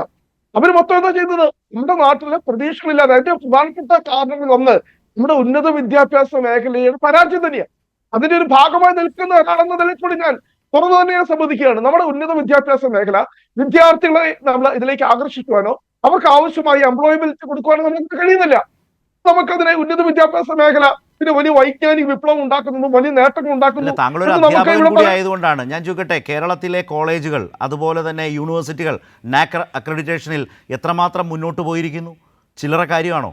രണ്ടാമത്തെ പ്രധാനപ്പെട്ട കാര്യം ഈ പറഞ്ഞതുപോലെ തന്നെ നമ്മുടെ ഉന്നത വിദ്യാഭ്യാസ രംഗത്തേക്ക് രാജ്യത്തിന് നമുക്കൊരു നല്ല സമൂഹത്തെ ഒരിക്കലും ഇങ്ങനെ കെട്ടിയിടാൻ കഴിയുന്നതേയല്ല. മികവുള്ളത് കൊണ്ടാണ് നമ്മുടെ കുട്ടികൾക്ക് മറ്റ് സ്ഥലങ്ങളിലേക്ക് മികച്ച പഠനത്തിനായി പോകാൻ അർഹതയും അവകാശവും ഉള്ളവരായി മാറുന്നത്. നമ്മുടെ സർവകലാശാലകളും കോളേജുകളും ദേശീയ തലത്തിൽ ഏറെ മുന്നേറിയിട്ടില്ലേ? ഏറ്റവും അധികം അതിൻ്റെ പേരിൽ ഫണ്ടുകൾ സമാഹരിക്കാൻ കഴിയുന്ന സ്റ്റേറ്റായി ഉന്നത വിദ്യാഭ്യാസ രംഗത്ത് കേരളം മാറിയിട്ടില്ലേ? അതുപോലെ തന്നെ 4 വർഷ ബിരുദം, അത് ക്രെഡിറ്റ് സെമസ്റ്റർ സിസ്റ്റത്തിലേക്ക് വന്നത് നമ്മൾ അന്താരാഷ്ട്ര തലത്തിൽ അമേരിക്കൻ, യൂറോപ്യൻ മേഖലകളിൽ ആ രാജ്യങ്ങളിൽ നമ്മുടെ ബിരുദം അംഗീകരിക്കപ്പെടുന്ന വിധത്തിലേക്കുള്ള ഒരു മാറ്റത്തിൻ്റെ പാതയിൽ നമ്മൾ മാറിയിട്ടില്ല. ഇതൊക്കെ കേരളത്തിൽ തന്നെയല്ലേ സംഭവിച്ചുകൊണ്ടിരിക്കുന്നത് ശ്രീ റോണി? നമ്മൾ ഒരു ക്വാളിറ്റേറ്റീവായ ചേഞ്ചിനെ കുറിച്ച് നമ്മൾ അല്ല, അതിൽ പെടുന്നതല്ലേ ഇതൊന്നും? അല്ല, നമ്മൾ ഇങ്ങനെ ഒരു ഉന്നത വിദ്യാഭ്യാസത്തെ പുറകോട്ട് വലിപ്പിക്കുന്നതാണോ? അങ്ങനെയെങ്കിൽ ഉന്നത വിദ്യാഭ്യാസത്തിന് ഞാനിവിടെ ഒരു കാര്യം മാത്രം ഞാൻ എടുത്ത് ഞാനൊരു അധ്യാപകൻ 4 വർഷ ബിരുദം അമേരിക്കയിലും മറ്റുമുള്ള സർവകലാശാലകൾക്കൊക്കെ നമ്മുടെ ബിരുദവുമായി ചെല്ലുന്നവരെ പരിഗണിക്കാത്ത എന്നില്ല. അവരുടെ ക്വാളിറ്റി എന്താ പറയുന്നത്, അവർക്കൊപ്പം യോഗ്യതാ പരീക്ഷകളിലേക്ക് പോകണമായിരുന്നു. അത് ഒഴിവാക്കാൻ കഴിയുന്ന നിലയിലേക്ക് ആ ഏജൻസികൾ അംഗീകരിക്കും വിധത്തിലേക്ക് നമ്മുടെ സർവകലാശാലകൾ 4 വർഷ ബിരുദത്തിലേക്ക് പോകുന്നത് നല്ല കാര്യമാണോ, ഉചിതമാണോ? താങ്കൾ എന്തു പറയും? ശരി, അങ്ങനെയെങ്കിലും ഞാൻ നമ്മൾ ഇതിനകത്ത് ശരത്ത് ചോദിച്ച കൊണ്ട് ഞാനൊരു കാര്യം പറഞ്ഞു. നമ്മൾ ഒരു സർട്ടിഫിക്കറ്റിന്റെ വാല്യൂവിൽ മാത്രമല്ല പിന്നെ ഒരു പ്രാധാന്യം പുറത്തേക്ക് പോകുന്ന കുട്ടികൾക്ക് അത് അവിടെ പോയി യോഗ്യതാ പരീക്ഷ എഴുതാതെ അതേ യോഗ്യതയോടുകൂടി പരിഗണിച്ചാൽ അത് അവരെ സംബന്ധിച്ച് വലിയ കാര്യം തന്നെയാണെന്നേ. അതിലേക്ക് കേരളം മാറുന്നുണ്ടോ? ഞാൻ അധ്യാപകനായ അങ്ങനെയെങ്കിലും ശരത്ത് നമ്മൾ ഈ പറഞ്ഞ 4 ഇയർ കോഴ്സിന്റെ കാര്യം പറഞ്ഞെങ്കിൽ അങ്ങനെയെങ്കിൽ തമിഴ്നാടും കർണാടകയും എടുത്ത സ്റ്റാൻഡ് നമ്മളോട് ചർച്ച ചെയ്യണം. ഇവരെന്തുകൊണ്ടാണ് ദേശീയ വിദ്യാഭ്യാസ നയം അംഗീകരിക്കാതെ പോയത്? ഇപ്പോൾ നമ്മളിവിടെ 4 ഇയർ കോഴ്സ് നടപ്പാക്കിയത് ദേശീയ വിദ്യാഭ്യാസ നയത്തിന്റെ ഭാഗമാണെന്ന് പറയുമ്പോൾ ദേശീയ വിദ്യാഭ്യാസ നയത്തിന്റെ അപകടങ്ങളെ ഏറ്റവും അധികം എതിർത്ത സ്റ്റേറ്റ് കേരളമല്ലേ? രാഷ്ട്രീയമായി അടക്കം അതിന്റെ അപകടങ്ങളെ ഏറ്റവും അധികം ചൂണ്ടിക്കാട്ടിയത് കേരളമല്ലേ? അപ്പോഴും ഞാൻ സിമ്പിളായ ഒരു കാര്യം കോളേജ് അധ്യാപകനായ താങ്കളോട് ചോദിച്ചു, കേരളം കാലോചിതമായി 4 വർഷ ബിരുദത്തിലേക്ക് മാറിയത് വേണ്ടത് തന്നെയായിരുന്നോ? അങ്ങനെയെങ്കിൽ എന്തുകൊണ്ടാണ് സർ, അതിന് ഉത്തരം താങ്കൾ പറയുന്നില്ല. ഇത് എന്തിനും ഞാൻ താങ്കളോട് ചോദിക്കുന്ന ചോദ്യമാണ്. അത് പറഞ്ഞുകൊണ്ട് താങ്കൾക്ക് അങ്ങനെയെങ്കിലും ആവാം. നല്ലതായിരുന്നോ? ഞാനോട് സത്യസന്ധമായിട്ട് ഞാൻ തുറന്ന് പറയുക, ഞാൻ 4 ഇയർ കോഴ്സിൽ പഠിപ്പിക്കുന്ന ഒരു അധ്യാപകൻ എന്ന നിലയിൽ ഞാൻ പറയുകയാണ്, നമ്മുടെ മുൻപുണ്ടായിരുന്ന ആ സിസ്റ്റത്തിന്റെ ആ ക്വാളിറ്റിയിലേക്ക് ആ 4 ഇയർ സിസ്റ്റം ഉയരുന്നില്ല എന്നത് കൃത്യമായി എന്നോട് 4 ഇയർ സിസ്റ്റം നല്ലതാണോ? ഒന്നാമത്തെ ചോദ്യം അതാണ്. അത് ആരംഭിച്ചിട്ടേ ഉള്ളൂ. അത് ഇനിയും ഒരുപാട് തലങ്ങളിൽ മെച്ചപ്പെട്ട് മുന്നോട്ട് പോകേണ്ടതാണ്. നിങ്ങളടക്കം അധ്യാപകർക്ക് പുതിയ ഒരു സംവിധാനമാണത്. മാത്രവുമല്ല, കുട്ടികൾക്ക് അവരുടെ അഭിരുചികൾക്കനുസരിച്ച് ഡിഗ്രി കോഴ്സുകൾ ഡിസൈൻ ചെയ്യാം. ശരിയല്ലേ? അപ്പോൾ അങ്ങനെയൊക്കെ ചെയ്യാൻ കഴിയുന്ന പുതിയ ശീലത്തിലേക്ക് നമ്മൾ മാറുമ്പോൾ നിങ്ങൾ അധ്യാപകരും അതിൽ പുതിയ ആളുകളാണ്, പരിചിതവരല്ല. സ്വാഭാവികമായ ആ പ്രശ്നങ്ങൾ പരിഹരിച്ചു പോകേണ്ടതാണ്. പക്ഷേ 4 വർഷ കോഴ്സ് ബിരുദം എന്നുള്ളത് ലോകക്രമം അനുസരിച്ച്, ലോകത്തെ ഇന്നത്തെ രീതി അനുസരിച്ച് വേണ്ടത് തന്നെയല്ലേ ശ്രീ റോണി കെ ബേബി? ശരത്തെ, നമ്മൾ ഇപ്പോൾ ഉണ്ടല്ലോ ഇതിനകത്ത് ഈ രാഷ്ട്രീയം ഒരു മാറ്റി പറഞ്ഞു.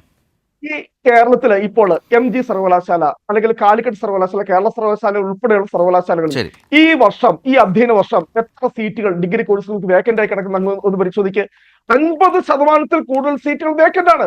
എന്തുകൊണ്ടാണ് നമ്മുടെ കേരളത്തിലെ വിദ്യാർത്ഥികൾ ഈ പറയുന്ന ഈ FYUGP, ഈ 4 ഇയർ കോഴ്സ് പോലെയുള്ള സിസ്റ്റം കൊണ്ടുവന്നിട്ടും എന്തുകൊണ്ട് നമ്മുടെ കുട്ടികൾ ഇതിലേക്ക് വരാനായിട്ട് തയ്യാറാകുന്നില്ല? ഈ കുട്ടികൾ മൊത്തം എന്താ ഈ നാട്ടിൽ ഇല്ലാത്തവരാണോ? ആ കുട്ടികൾ അങ്ങനെ അതിനെ എടുക്കുന്നത് എന്തിനാണ്?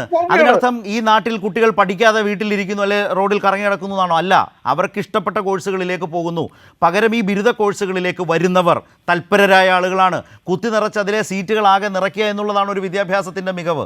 അതിൽ ആവശ്യക്കാർ വരട്ടെ, അവർക്ക് ഏറ്റവും നല്ല ബിരുദങ്ങൾ നേടിയെടുക്കാൻ കഴിയട്ടെ, ആ നിലയിൽ കോഴ്സുകൾ സ്ട്രക്ചർ ചെയ്യാൻ കഴിയട്ടെ. ആ നിലയിലേക്ക് മാറുകയല്ലേ വേണ്ടത്. ബാക്കി പുതിയ നൈപുണ്യ സാങ്കേതിക മേഖലകളിൽ വിദ്യാഭ്യാസം കാക്ഷിക്കുന്നവർ അങ്ങനെയും പോകട്ടെ. അതിനുള്ള ഓപ്ഷൻ ഇന്നുണ്ടല്ലോ ശ്രീ റോണി കെ ബേബി. അവിടെയാണ് പ്രശ്നം എന്ന് പറയുന്നത്. നമ്മൾ കഴിഞ്ഞ ഒരു 8 വർഷമായി ഇവിടെ എത്രയോ കാര്യങ്ങൾ നൈപുണ്യ വികസനത്തിന് വേണ്ടി ചെയ്യുന്നു. പക്ഷെ എന്നിട്ട് എന്തുകൊണ്ടാണ് നമ്മൾ 10%, ഞാൻ പറഞ്ഞല്ലോ, ഈ പറയുന്ന എഡ്യൂക്കേറ്റഡ് അൺഎംപ്ലോയ്മെന്റ് ഇന്ത്യയിൽ ഏറ്റവും കൂടുതലുള്ള സംസ്ഥാനം കേരളമാണ്. ഞാൻ ഒരു കാര്യം കൂടി അദ്ദേഹത്തോട് ചോദിക്കാതെ വയ്യാത്തതുകൊണ്ടാണ്. താങ്കൾ അധ്യാപകനാണല്ലോ. കേരളത്തിലെ സർവകലാശാലകൾ ഈ NAC അക്രഡിറ്റേഷന്റെ കാര്യത്തിൽ മുന്നോട്ടാണോ പോയത്, അതോ വല്ലാതെ പിന്നോട്ടടിക്കപ്പെട്ടോ ഈ കാലയളവിൽ? താങ്കളുടെ ഒരു അഭിപ്രായം കേട്ടാൽ കൊള്ളാം. എല്ലാ സർവകലാശാലകളും, അത് ഞാൻ കേരളത്തിൽ മാത്രമല്ല, കാരണം എല്ലാ സർവകലാശാലകളും അത് അതിന്റെ ക്വാളിറ്റി ആയിട്ടുള്ള രീതിയിൽ ഇംപ്രൂവ് ചെയ്യുന്നുണ്ട്. ഞാൻ ഇല്ലാന്നൊന്നും നിഷേധിക്കുന്നില്ല. ഞാൻ പറഞ്ഞത് മുകളിലത്തെ തട്ടിൽ, ഞാൻ ഇതിന്റെ രാഷ്ട്രീയമായിട്ടല്ല ഞാൻ സംസാരിക്കുന്നത്. എല്ലാവരും അതിനോട് ശ്രമിക്കുന്നുണ്ട്, സർക്കാരും അതിനോട് ശ്രമിക്കുന്നുണ്ട്. പക്ഷെ അതിന്റെ ഒരു ഇമ്പാക്ട് ഉണ്ടാകുന്നില്ല. അതാണ് ഞാൻ ചൂണ്ടിക്കാണിക്കുന്നത്. നമ്മളിങ്ങനെ ഒരുപാട് റിഫോംസ് കൊണ്ടുവരുന്നു, ഒരുപാട് മാറ്റങ്ങൾ കൊണ്ടുവരുന്നു. പക്ഷേ അത് ക്വാളിറ്റേറ്റീവ് തലത്തിൽ താഴെ തട്ടിലേക്ക് എത്തുവാനോ വിദ്യാർത്ഥി സമൂഹത്തെ ആകർഷിക്കാനോ അവർക്കൊരു പ്രതീക്ഷ നൽകുവാനോ നമ്മളിവിടെ ഒരുപാട് കോൺക്ലേവുകൾ നടത്തുന്നു, ഹയർ എഡ്യൂക്കേഷൻ കോൺക്ലേവ് നടത്തുന്നു. പക്ഷെ എന്താ ജനം നോക്കുന്നത് എന്താണെന്നറിയോ, അല്ലെ വിദ്യാർത്ഥികൾ നോക്കുന്നത് എന്താണെന്നറിയോ? ഇവിടെ മുഴുവൻ പോരാണ്. വൈസ് ചാൻസലറും ഈ കേരളത്തിലെ 14 സർവകലാശാലകളിൽ എത്ര അതൊന്നും കേരളത്തിന്റെ സർവകലാശാലയെ ബാധിച്ചിട്ടില്ല എന്ന് റോണി തന്നെ പറഞ്ഞു. സർവകലാശാലകൾ ഉന്നതിയിലേക്ക് പോകുന്നു, മികവുണ്ട്, നല്ല റേറ്റിംഗ് ലഭിച്ചു, അതെല്ലാവരും സർക്കാരടക്കം ഒത്തുനിന്നു. അവിടെ എവിടെയാണ് ചാൻസലറായിരിക്കുന്നയാൾ ഒരുപാട് പയറ്റി നോക്കി. പക്ഷേ അതൊന്നും ഈ സർവകലാശാലകളെ അതിൻ്റെ ഭരണത്തെ സ്വാധീനിക്കാനും അവതാളത്തിലാക്കാനും ഒക്കെ കഴിഞ്ഞിട്ടുണ്ടാകാം. പക്ഷേ അക്കാഡമിക്സിൽ ഒരു തരത്തിലും അക്കാദമിക രംഗത്ത് ഒരു തരത്തിലും ഈ സർവകലാശാലകളെ പിന്നോട്ടടിപ്പിക്കാനോ അതുവഴി കേരളത്തെ ആകെ പഴിക്കാനോ കഴിയുന്ന ഒരു സാഹചര്യം ചാൻസലർക്ക് കഴിഞ്ഞിട്ടില്ല, മുൻ ചാൻസലർക്ക് കഴിഞ്ഞിട്ടില്ല. ശ്രീ റോണി, പക്ഷേ നമ്മൾ കേരളത്തിലുള്ള സർവകലാശാലകളെ മാത്രം വെച്ച് നിലവാരം വിലയിരുത്തരുത്. നമ്മൾ കേരളത്തിന് പുറത്തേക്ക് പോകും. കേരളത്തിന് പുറത്തുള്ള മറ്റു സർവകലാശാലകളുടെ റാങ്കിങ്ങുമായിട്ട് വെച്ച് നോക്കുമ്പോൾ ആ ഒരു റാങ്കിങ്ങിലേക്ക് എത്തുവാനായിട്ട് നമ്മുടെ കേരളത്തിലെ സർവകലാശാലകൾക്ക് കഴിയുന്നുണ്ട്. ശരി, താങ്കൾ തന്നെ പറഞ്ഞു കേരളത്തിലെ സർവകലാശാലകൾ റാങ്കിങ്ങിൽ പുറകിൽ പോയിട്ടില്ല എന്ന് മാത്രമല്ല മുന്നോട്ട് പോവുകയും ചെയ്തിട്ടുണ്ട്. എന്റെ സ്റ്റാൻഡ് വളരെ ക്ലിയർ ആണ്. പക്ഷേ നമ്മൾ കൊണ്ടുവരുന്ന റിഫോംസ്, എന്റെ സ്റ്റാൻഡ് ഇതാണ്. നമ്മുടെ റിഫോംസ് നമ്മൾ ഇതിന്റെ ഗുണഭോക്താക്കളാകുന്ന വിദ്യാർത്ഥികളിലേക്ക് ഒരു ഇമ്പാക്ട് ഉണ്ടാക്കാനായിട്ട് കഴിയുന്നില്ല. അതാണ് ഞാനിവിടെ ചൂണ്ടിക്കാണിക്കുന്നത്. നമ്മൾ ഒരുപാട് റിഫോംസിന്റെ ഗുണഭോക്താക്കളാകേണ്ടതിന് അവർക്കത് നൽകാനായിട്ട് കഴിയുന്നില്ല. താങ്കൾ ഈ പറഞ്ഞ വിയോജിപ്പുകളും റിസർവേഷൻസും ശ്രീ ചിത്തരഞ്ജൻ MLA കേട്ടുകൊണ്ടിരിക്കുകയാണ്. അദ്ദേഹത്തിലേക്ക് കൂടി ഒന്ന് പോകാം. ഒരു മേഖല മാത്രമേ പറഞ്ഞുള്ളൂ കേട്ടോ.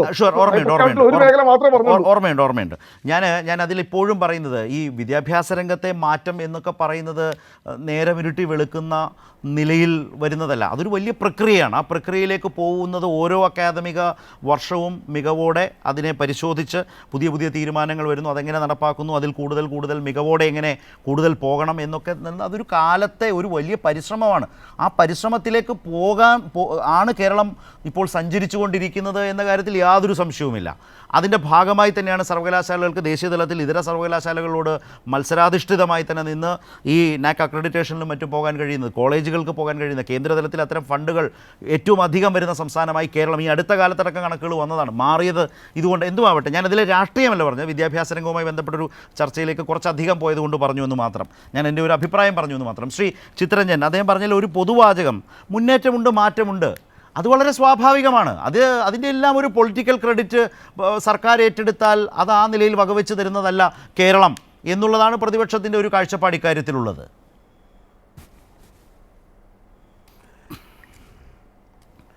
ഈ നയപ്രഖ്യാപനത്തിൻ്റെ 6ാമത്തെ പേജ് ശരത്തെ അതിനകത്ത് വളരെ കൃത്യമായി ഗവൺമെൻറ് പറഞ്ഞിട്ടുണ്ട്, ഗവർണർ പറഞ്ഞിട്ടുണ്ട്, സ്കൂൾ തലത്തിലും ഉന്നത വിദ്യാഭ്യാസത്തിനുമുള്ള കേരളത്തിൻ്റെ നേട്ടങ്ങൾ അത് രാജ്യത്തെ നമ്മുടെ യൂണിയൻ സർക്കാരും അന്താരാഷ്ട്ര സംഘടനകളും പോലും ശ്രദ്ധിച്ചിട്ടുണ്ട്. ഈ രംഗത്ത് നമ്മുടെ സർക്കാരിന് വലിയ പ്രതീക്ഷയാണുള്ളത്. എൻ്റെ സർക്കാർ വിദ്യാഭ്യാസത്തിൽ സമഗ്രതയോടൊപ്പം നിലവാരവുമാണ് ലക്ഷ്യമിടുന്നത്.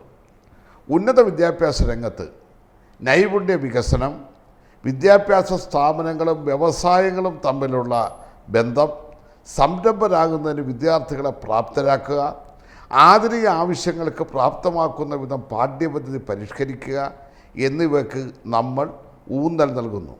സാധ്യമായ ഏറ്റവും ചുരുങ്ങിയ സമയത്തിനുള്ളിൽ കേരളത്തെ ഒരു വൈജ്ഞാനിക സമൂഹമാക്കുന്നതിലേക്കാണ് ഇവ നടപ്പിലാക്കി വരുന്നത്. ഈ സന്ദർഭത്തിൽ സ്റ്റാർട്ടപ്പുകൾക്ക് വേണ്ടിയുള്ള ശക്തമായ ഒരു പരിസ്ഥിതി സംസ്ഥാനം വികസിച്ചു എന്നത് പ്രത്യേകം ശ്രദ്ധിക്കേണ്ടതാണ്. ഇത് കേരളത്തെ സംബന്ധിച്ചിടത്തോളം അദ്ദേഹം ഇവിടെ പറഞ്ഞു, ഇവിടുത്തെ കുട്ടികളെല്ലാം കൂടെ വിദേശത്തേക്ക് പോവുകയാണ്. ശരിയാണ്, വിദേശത്തേക്ക് പോകുന്നുണ്ട്. കേരളത്തിൽ നിന്ന് മാത്രമല്ല മറ്റു സ്റ്റേറ്റുകളിൽ നിന്നും പോകുന്നുണ്ട്.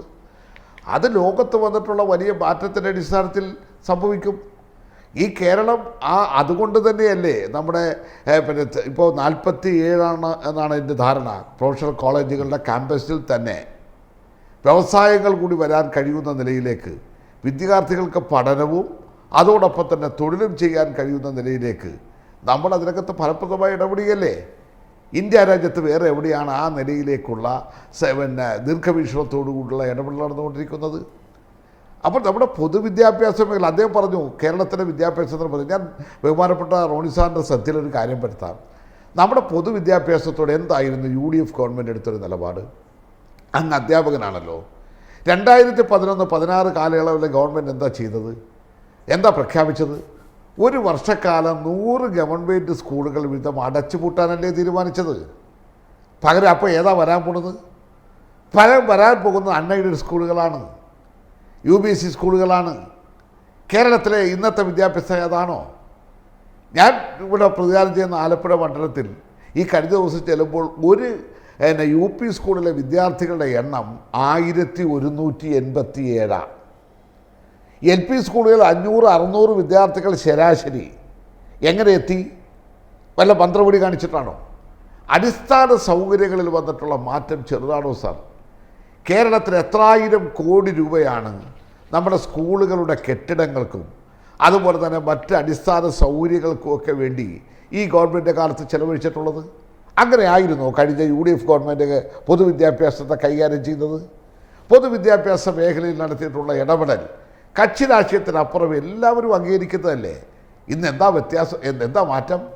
നമ്മുടെ ഈ വലിയ അൺഎയ്ഡഡ് സ്കൂളുകളിൽ ഉണ്ടായിരുന്നെന്ന് പറയുന്ന വലിയ സൗകര്യത്തെക്കാൾ അപ്പുറം മികച്ച നിലയിലേക്കുള്ള അക്കാഡമിക് നിലവാരം ഉയർത്തിക്കൊണ്ടുവരാൻ കഴിയുന്ന നിലയിലേക്ക് എല്ലാ അർത്ഥത്തിലും മാറ്റിയില്ലേ? എത്രായിരം കോടി രൂപയാണ് ഈ സ്കൂൾ കെട്ടിടങ്ങൾക്ക് വേണ്ടി ചിലവഴിച്ചിട്ടുള്ളത്? 140 മണ്ഡലങ്ങളിൽ നിർമ്മിക്കുകയല്ലേ. കോൺഗ്രസിൻ്റെ UDF ലീഗിൻ്റെ എല്ലാ MLA-മാരുടെ മണ്ഡലത്തിലും എത്ര കോടി രൂപയാണ് ഈ സ്കൂൾ കെട്ടിടങ്ങൾക്ക് വേണ്ടി മാത്രം, അതുപോലെ തന്നെ മറ്റടിസ്ഥാന സൗകര്യങ്ങൾക്ക് വേണ്ടി ചിലവഴിച്ചിട്ടുള്ളത്? ഇത് മാറ്റമല്ലേ? പഴയ കാലം മുതൽ എല്ലാം സംരക്ഷിക്കുമായിരുന്നെന്ന് പറഞ്ഞാൽ പൊതുവിദ്യാഭ്യാസത്തെ തകർക്കുകയല്ലായിരുന്നോ ചെയ്തിരുന്നത്? ഞാൻ പറയുന്നതിനകത്ത് അങ്ങ് വേറൊന്നും വിചാരിക്കരുത്. ആ വകുപ്പ് കൈകാര്യം ചെയ്തുകൊണ്ടിരുന്ന UDF-ലെ കക്ഷിയുടെയും മന്ത്രിമാരുടെയും താല്പര്യം കേരളത്തിൻ്റെ പൊതുവിദ്യാഭ്യാസം സംരക്ഷിക്കുകയായിരുന്നു, സ്വകാര്യ മേഖലയെ സംരക്ഷിക്കുകയായിരുന്നു. കേരളത്തിൻ്റെ വിദ്യാഭ്യാസം എന്ന് പറഞ്ഞാൽ ലേലം വിളിക്കുന്ന ഒരു കച്ചവട ചരക്കിനെ പോലെ മാറ്റി മറിക്കാനല്ലേ ആ കാലത്തെല്ലാം പരിശ്രമിച്ചിട്ടുള്ളത്. നിങ്ങൾ കോൺഗ്രസിൻ്റെ നേതാക്കന്മാർ, പ്രവർത്തകന്മാർ, പ്രത്യേകിച്ച് വിദ്യാഭ്യാസ രംഗത്തുള്ളവർ വിങ്ങിപ്പൊട്ടുന്ന ഹൃദയമായിട്ട് കാത്തിരുന്നിട്ടുണ്ട്. കാരണം ഇവർ ചെയ്യുന്നത് കണ്ട് നിങ്ങൾക്ക് പ്രതികരിക്കാൻ കഴിയട്ടില്ല. ഇത് പറയാൻ കഴിയുമോ?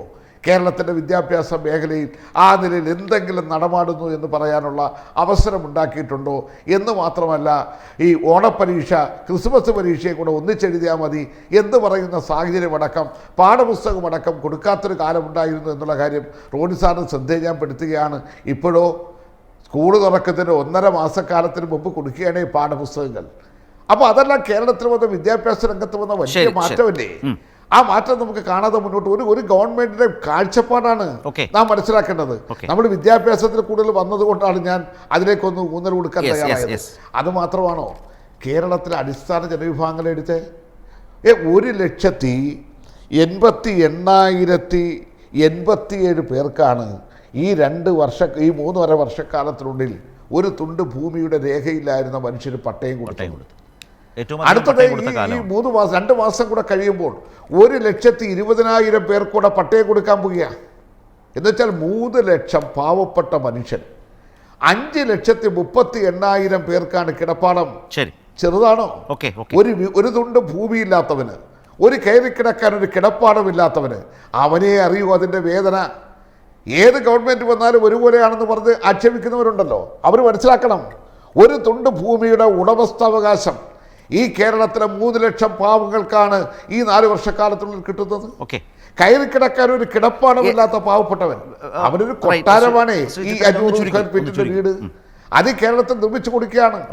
അതിൽ രാഷ്ട്രീയമുണ്ടോ? അല്ല, ഞാൻ പറഞ്ഞത് ഈ മാറ്റം എന്തേ കാണാതെ പോകുന്നു? വളരെ ചുരുക്കത്തിൽ ഒരു മറുപടി താങ്കളിലേക്ക്. ഈ മാറ്റം കാണാതെ പോകുന്നതാണ് കേരളത്തിലെ പ്രതിപക്ഷത്തിന്റെ പ്രശ്നം. ശ്രീ ചിത്തരഞ്ജൻ പറഞ്ഞു നിർത്തിയത് അവിടെയാണ്. ഇന്നത്തെ നയപ്രഖ്യാപനത്തിൽ പറഞ്ഞ ഒരൊറ്റ കാര്യം മാത്രം, ലൈഫ് മിഷൻ 8 വർഷം കൊണ്ട് 4,24,800 വീടുകൾ കൊടുത്തു. 2011 മുതൽ 2016 വരെ ശ്രീ ഉമ്മൻചാണ്ടി സർക്കാർ 5 വർഷം കൊണ്ട് 4 ലക്ഷം വീടുകൾ കൊടുത്തു. ഞാൻ പറഞ്ഞു വരുന്നത് ഇതിനകത്ത് പുതുമയൊന്നുമില്ല, ഇതെല്ലാ സർക്കാരുകളും, അത് കേരളത്തിന്റെ ഒരു പ്രത്യേകതയാണ്. ഇത് LDF എന്നോ UDF എന്നുള്ള, ഇവിടെ വിദ്യാഭ്യാസമാണെങ്കിലും ആരോഗ്യമാണെങ്കിലും പാവപ്പെട്ടവന് ഭൂമിയാണെങ്കിലും കിടപ്പാടമാണെങ്കിലും കുട്ടയമാണെങ്കിലും എല്ലാ സർക്കാരുകളും അതിനകത്ത് ചെയ്തിട്ടുണ്ട്. അല്ലാതെ അത് ഈ സർക്കാരിന്റെ മാത്രം ഇപ്പൊ ക്ഷേമ പെൻഷൻ, എത്ര മാസമാണ് ക്ഷേമ പെൻഷൻ കൊടുത്തിട്ട് നമ്മൾ പറയുന്നില്ല ഈ അടിസ്ഥാന ജനവിഭാഗങ്ങളുടെ ചുമട്ട് ദാരിദ്ര്യമൊന്നുമില്ല. ഇവിടെ റേഷൻ കടകൾ ഏറ്റവും വലിയ പ്രതിസന്ധിയിലാണ്. റേഷൻ കട ഉടമകൾക്ക് എത്ര നാളായി അവർക്ക് പിന്നെ അവരുടെ പ്രതിഫലം കൊടുത്തിട്ട് എന്ന് പറഞ്ഞ് സ്കൂളുകളുടെ കാര്യം, അങ്ങനെയൊക്കെ ഒരു കാര്യം പറയുന്നത്. ഇവിടുത്തെ ഹെഡ് മാസ്റ്റർമാര് സ്കൂളുകളിൽ ഇപ്പോൾ ഹെഡ് മാസ്റ്റർ പോസ്റ്റ് പിടിക്കാനായിട്ട് ആളുകൾ തയ്യാറാകുന്നില്ല, അധ്യാപകർ. കാരണം എന്താണെന്നറിയോ? അവരുടെ ശമ്പളത്തെക്കാൾ കൂടുതൽ ഒരു മാസം അവര് നാട്ടിൽ നിന്ന് പിരിച്ച് പൈസ കൊടുക്കേണ്ടി വരും ഉച്ചക്കഞ്ഞിക്ക് വേണ്ടി. ഇതാണ് ഇവിടുത്തെ അവസ്ഥ എന്ന് പറയുന്നത്. ഇവിടെ ഇൻഫ്രാസ്ട്രക്ചർ ഡെവലപ്മെന്റ് ഉണ്ടായിട്ടുണ്ട്, ഞാൻ അത് നിഷേധിക്കുന്നില്ല, ഉള്ള കാര്യം ഞാൻ കൃത്യമായിട്ട് അംഗീകരിക്കുന്നു. അങ്ങനെയെങ്കിൽ എന്തുകൊണ്ടാണ് കഴിഞ്ഞ തവണ ബഹുമാനപ്പെട്ട വിദ്യാഭ്യാസ മന്ത്രി പറഞ്ഞത് കേരളത്തിന്റെ 10ാം ക്ലാസ്സിലെ വിജയ ശതമാനം അടുത്ത വർഷം തൊട്ട് കുറയ്ക്കേണ്ടി വരും? അവിടെയാണ് ഞാൻ പറഞ്ഞല്ലോ വിദ്യാഭ്യാസ മേഖലയിലെ ക്വാളിറ്റി, ആ ക്വാളിറ്റിയിൽ നമ്മൾ പുറകോട്ട് പോയിട്ടുണ്ട് എന്ന്. അതുകൊണ്ട് തന്നെ ഈ പറയുന്ന നയിപ്പിക്കാൻ നമ്മൾ വിദ്യാഭ്യാസ മേഖലയിൽ മാത്രമായി ചുരുങ്ങി നിന്നതുകൊണ്ടാണ്. ഞാൻ ചോദിട്ടെ, ഇപ്പോൾ കേരളം നേരിടുന്ന ഏറ്റവും വലിയ പ്രശ്നം എന്താ? മനുഷ്യമൃഗ കോൺഫ്ലിക്റ്റ് ആണ്, മാൻ ആനിമൽ കോൺഫ്ലിക്റ്റ്. എന്തെങ്കിലും ഒരു പരാമർശം നയപ്രഖ്യാപനത്തിൽ പറഞ്ഞിട്ടുണ്ടോ? ഇന്നലെ മിനിഞ്ഞാന്നും ഒക്കെ ഒരാൾ വെച്ചിപ്പോൾ കൊല്ലപ്പെട്ടുകൊണ്ടിരിക്കുക. ഈ സർക്കാർ അധികാരത്തിൽ വന്നതിന് ശേഷമാണ് 1460 ആളുകൾ ഈ പറയുന്ന വന്യമൃഗങ്ങളുടെ ആക്രമണത്തിൽ കൊല്ലപ്പെട്ടിട്ടുണ്ട്.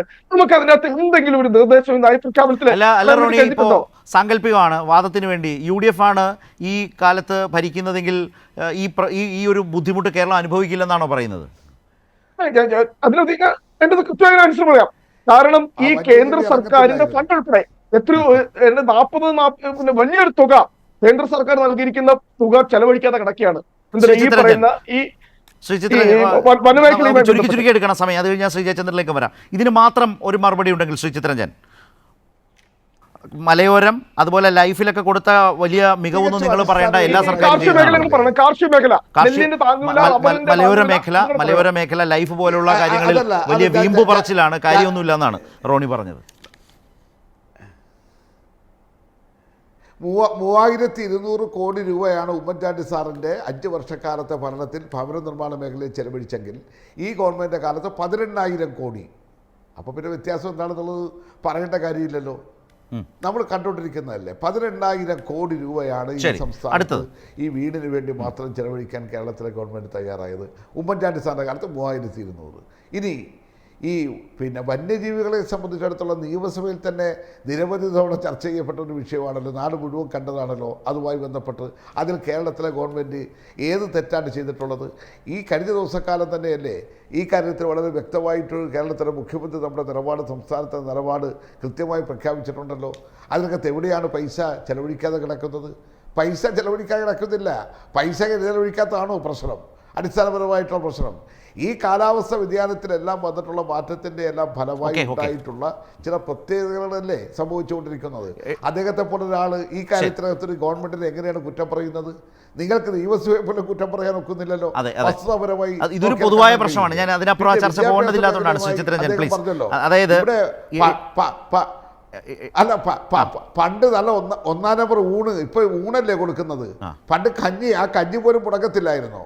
ഇവിടെ ഓരോ സന്ദർഭത്തിലും കുട്ടികൾ ഹെഡ് മാസ്റ്റർമാർക്ക് ബാധ്യത വരുന്നു എന്നാണ് റോണിയുടെ കേസ്. അതല്ല ചിത്രരഞ്ജൻ അദ്ദേഹത്തിന്റെ കേസ് അതല്ല. പക്ഷെ അതുകൊണ്ട് ഹെഡ് മാസ്റ്റർമാർക്ക് വ്യക്തിപരമായ ബാധ്യത വരുന്നു, ആ പൈസ കൊടുക്കുന്നില്ല. കേട്ടില്ല. വളരെ സന്തോഷത്തോടു കൂടിയാണ് പല ഹെഡ് മാസ്റ്റർമാർ ഈ ചുമതല നിർവഹിക്കുന്നത്. നമ്മുടെ നാട്ടിൽ അറിയാമല്ലോ, ഗവൺമെൻറ്റിൻ്റെ കോപ്പി ഏതാ കോവിഡ് കാലത്തൊന്ന് സഹായിക്കാൻ പറഞ്ഞപ്പോൾ 4 ദിവസത്തെ ശമ്പളം പിടിക്കാൻ പോകുന്നതിൽ പ്രതിഷേധിച്ചുകൊണ്ട് സർക്കാരിൻ്റെ ഉത്തരവ് കത്തിച്ച അധ്യാപകരെ നമ്മൾ കണ്ടിട്ടുണ്ട്. അത്തരം മനോഭാവമുള്ള, അത്തരം മനോസ്ഥിതിയുള്ള അധ്യാപകർക്ക് വിഷമമാണ്. എന്നാൽ സതുദ്ദേശപരമായി തൻ്റെ കുഞ്ഞ് നല്ല ഭക്ഷണം കഴിക്കണമെന്ന് ആഗ്രഹിക്കുന്ന എല്ലാ അധ്യാപകരും സന്തോഷത്തോടു കൂടിയാണ് ഈ ദൗത്യം ഏറ്റെടുത്തുകൊണ്ട് മുന്നോട്ട് പോകുന്നത്. ശരി, ഞാൻ ശ്രീ ജയചന്ദ്രൻ വളരെ ക്വിക്കായിട്ട് ഇതിനിടയിൽ താങ്കൾ ആദ്യം പറഞ്ഞ വളരെ പ്രധാനപ്പെട്ട കുറേയേറെ കാര്യങ്ങളുണ്ട്. ഇതിൽ ഒരു രാഷ്ട്രീയ മാധ്യമ നിരീക്ഷണം പ്രതിപക്ഷത്തെ സംബന്ധിച്ചാണ്. ഇതെല്ലാം പറയുമ്പോഴും ഈ കഴിഞ്ഞൊരു 8 വർഷക്കാലം കൊണ്ട് പ്രതിപക്ഷത്തിന് ഏതെങ്കിലും നിലയിൽ അവരുന്നയിച്ച വാദങ്ങൾ ഏതെങ്കിലും, അത് ഭരണപരമായിട്ടാവട്ടെ രാഷ്ട്രീയമായിട്ടാവട്ടെ ഇതിനിടയിലൂടെ കടന്നുപോയ നയപ്രഖ്യാപനങ്ങളാവട്ടെ, ഏതെങ്കിലും ഒന്നിൽ അവർക്കൊരു അഡ്വാൻറ്റേജ്, ഒരു മുൻകൈ നേടിയെടുക്കാൻ കഴിഞ്ഞിട്ടുണ്ടോ ഈ സർക്കാരിന് മേൽ? ശരത്, അതിനകത്ത് ശ്രദ്ധിക്കേണ്ട ഒരു കാര്യം പെട്ടെന്ന് പറഞ്ഞേക്കാം. ഈ 8 വർഷക്കാലം തന്നെ, 8 അല്ല, ഏതാണ്ട് ഇപ്പോൾ 9 ആവാറായല്ലോ. എങ്കിലും ഈ 8-8.5 വർഷം ഒന്ന് കൂട്ടിക്കോളൂ. മൊത്തം 104 മാസം. ഈ 104 മാസത്തിൽ 5 മാസം മാത്രമാണ് ക്ഷേമ പെൻഷൻ മുടങ്ങിയത്. ഓർക്കണം, 104 മാസത്തിൽ 5 മാസം, ബാക്കി 99 മാസവും കൃത്യമായി പെൻഷൻ 1600 രൂപ വെച്ച് കൊടുത്ത സർക്കാരാണ് LDF സർക്കാർ എന്നുള്ളത് ബോധപൂർവം. ഞാൻ ആദ്യം പറഞ്ഞ മറ്റേ ആ സംഗതി തന്നെ, ദോഷരഹിതർക്ക്, അതാണല്ലോ അവിടെ വരുന്നത്. എന്നിട്ട് അതിന് ഹൈക്കോടതി വരെ പോയി. അപ്പൊ ഹൈക്കോടതി സർക്കാർ എന്ത് പറഞ്ഞു? ഇത് മാൻഡേറ്ററി അല്ല, ക്ഷേമ പെൻഷൻ സർക്കാർ തീരുമാനിക്കുന്നതാണ്. അതും അംഗീകരിക്കേണ്ടി വന്നില്ലേ? എന്നിട്ട് മുടക്കം വരുത്തിയോ? മുഖ്യമന്ത്രി എപ്പോഴും പറഞ്ഞു, കുടിശ്ശികയിൽ 2 ഗഡു പിടിച്ചു, അടുത്തത് ഈ വർഷം തരുമെന്നും പറഞ്ഞു. ഇതാണല്ലോ ഒന്ന്. മറ്റൊന്ന്, ഇന്നലത്തെ ഒരു സംഭവമാണ്. താമരശ്ശേരി ബിഷപ്പ് മാധ്യമപ്രവർത്തകരോട് പറയുകയാണ്, ഫാദർ റമജിയോസ് ഇഞ്ചനാനി പിതാവ്, ഈ വനനിയമം സർക്കാരിനെ അംഗീകരിച്ചു, നന്ദി പറഞ്ഞു. അപ്പൊ മാധ്യമപ്രവർത്തകരുടെ ചോദ്യം, അൻവറിന്റെ പ്രഷർ ഫലം കണ്ടു അല്ലേ? അപ്പൊ ചിരിച്ചുകൊണ്ട് പിതാവിന്റെ മറുപടി, ഇത് ആഴ്ചകൾക്ക് മുമ്പേ സർക്കാർ ഞങ്ങളെ അറിയിച്ചതാണ്, അതായത് ഇത് പിൻവലിക്കാൻ പോവുകയാണ് കേട്ടോ, വൈകാതെ തന്നെ പിൻവലിക്കും എന്ന് ഞങ്ങളോട് സർക്കാർ സംസാരിച്ചതാണ് എന്ന് പറയുന്നത് LDF-കാരല്ല, CPM-ന്റെ പാർട്ടി മെമ്പറൊന്നും അല്ല, റമജിയോസ് ഇഞ്ചനാനി പിതാവാണ്. അദ്ദേഹമാണ് പറഞ്ഞത്. അപ്പൊ എന്താണ് പ്രതിപക്ഷ നേതാവ് ഇന്നലെ പറഞ്ഞതിന് പിന്നാലെയാണ്, പ്രതിപക്ഷ നേതാവല്ല, രമേശ് ചെന്നിത്തല പറഞ്ഞതിന് പിന്നാലെയാണ് സഹികെട്ട് നിവൃത്തിയില്ലാതെ പിൻവലിച്ചതാണെന്ന്. പക്ഷെ അപ്പോഴാണ് ഇദ്ദേഹം പറയുന്നത് നേരത്തെ ഞങ്ങളോട് പറഞ്ഞതാണ്. അപ്പൊ ഗവൺമെന്റ് എത്ര കരുതലോടെയാണ് കാര്യങ്ങളെ കാണുന്നത്. പിന്നെ ഒറ്റ കാര്യം കൂടെ പ്രൊഫസർ റോണി പറഞ്ഞതിന്, പ്രൊഫസർ, ഞാൻ ഈ നേരത്തെ പല ചർച്ചകളിൽ ഞാൻ ഭാഗികമായി ഉന്നയിക്കാൻ ശ്രമിച്ച ഒരു സംഗതിയാണ്. ഇവിടെ അത് ഒന്നുകൂടെ പറയുകയാണ്. ഈ കേരളത്തിൽ നിന്ന് വിദ്യാഭ്യാസ രംഗവുമായിട്ട് ബന്ധപ്പെട്ട് ഒരുപാട് പേര് പോകുന്നെന്ന് പറഞ്ഞല്ലോ പലയിടത്തേക്കായിട്ട്. ഞാൻ ആക്ഷേപിക്കാൻ വേണ്ടി പറയല്ല, എന്റെ ക്രിറ്റിസിസമായിട്ട് ഒന്ന് എടുത്തോളൂ. മഹാത്മാഗാന്ധി പഠിച്ചത് എവിടെയായിരുന്നു? വക്കീൽ പരീക്ഷ. ജവഹർലാൽ നെഹ്റു മുതൽ രാഹുൽ ഗാന്ധി വരെ എവിടെയാണ് പഠിച്ചത്? ഇന്ത്യയിൽ കൊള്ളാവുന്ന സ്കൂളുകളും കോളേജുകളും ഇല്ലാഞ്ഞിട്ടാണ് അവരെ അങ്ങോട്ട് വിട്ടത് എന്ന് നിങ്ങൾ പറയണം. ഇവിടെ ഉമ്മൻചാണ്ടിയുടെ മകൻ പഠിച്ചത് എവിടെയായിരുന്നു? കേരളത്തിൽ കൊള്ളാവുന്ന സ്കൂളും കോളേജിലായിട്ടാണ് അവരെ അങ്ങോട്ട് വിട്ടത്.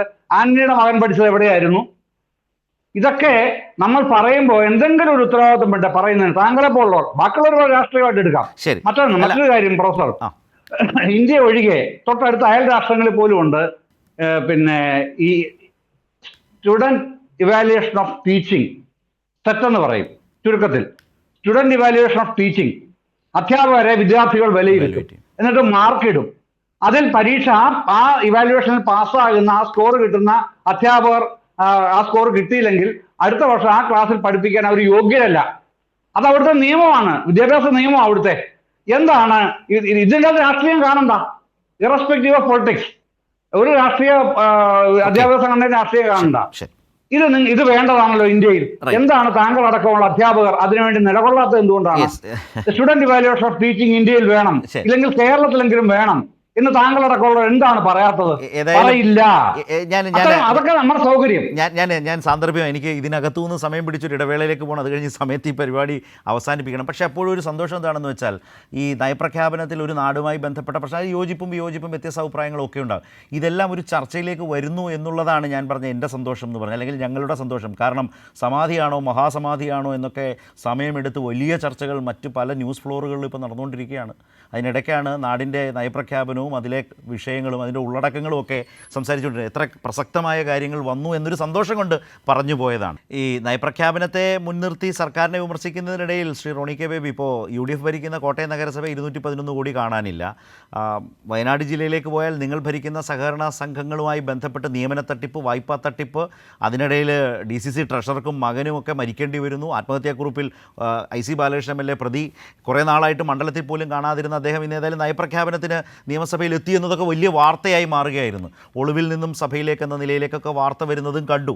അപ്പോൾ ഒരു ആത്മപരിശോധന, ഭരണമില്ലാത്ത കാലത്തും നിങ്ങളെങ്ങനെയാണ് യഥാർത്ഥത്തിൽ നിങ്ങളിൽ ലഭ്യമായ അധികാരത്തെ ഉപയോഗിക്കുന്നതോ ദുരുപയോഗിക്കുന്നതോ എന്നതും പരിശോധിക്കേണ്ടതല്ലേ കോൺഗ്രസ് നേതൃത്വം നൽകുന്ന UDF?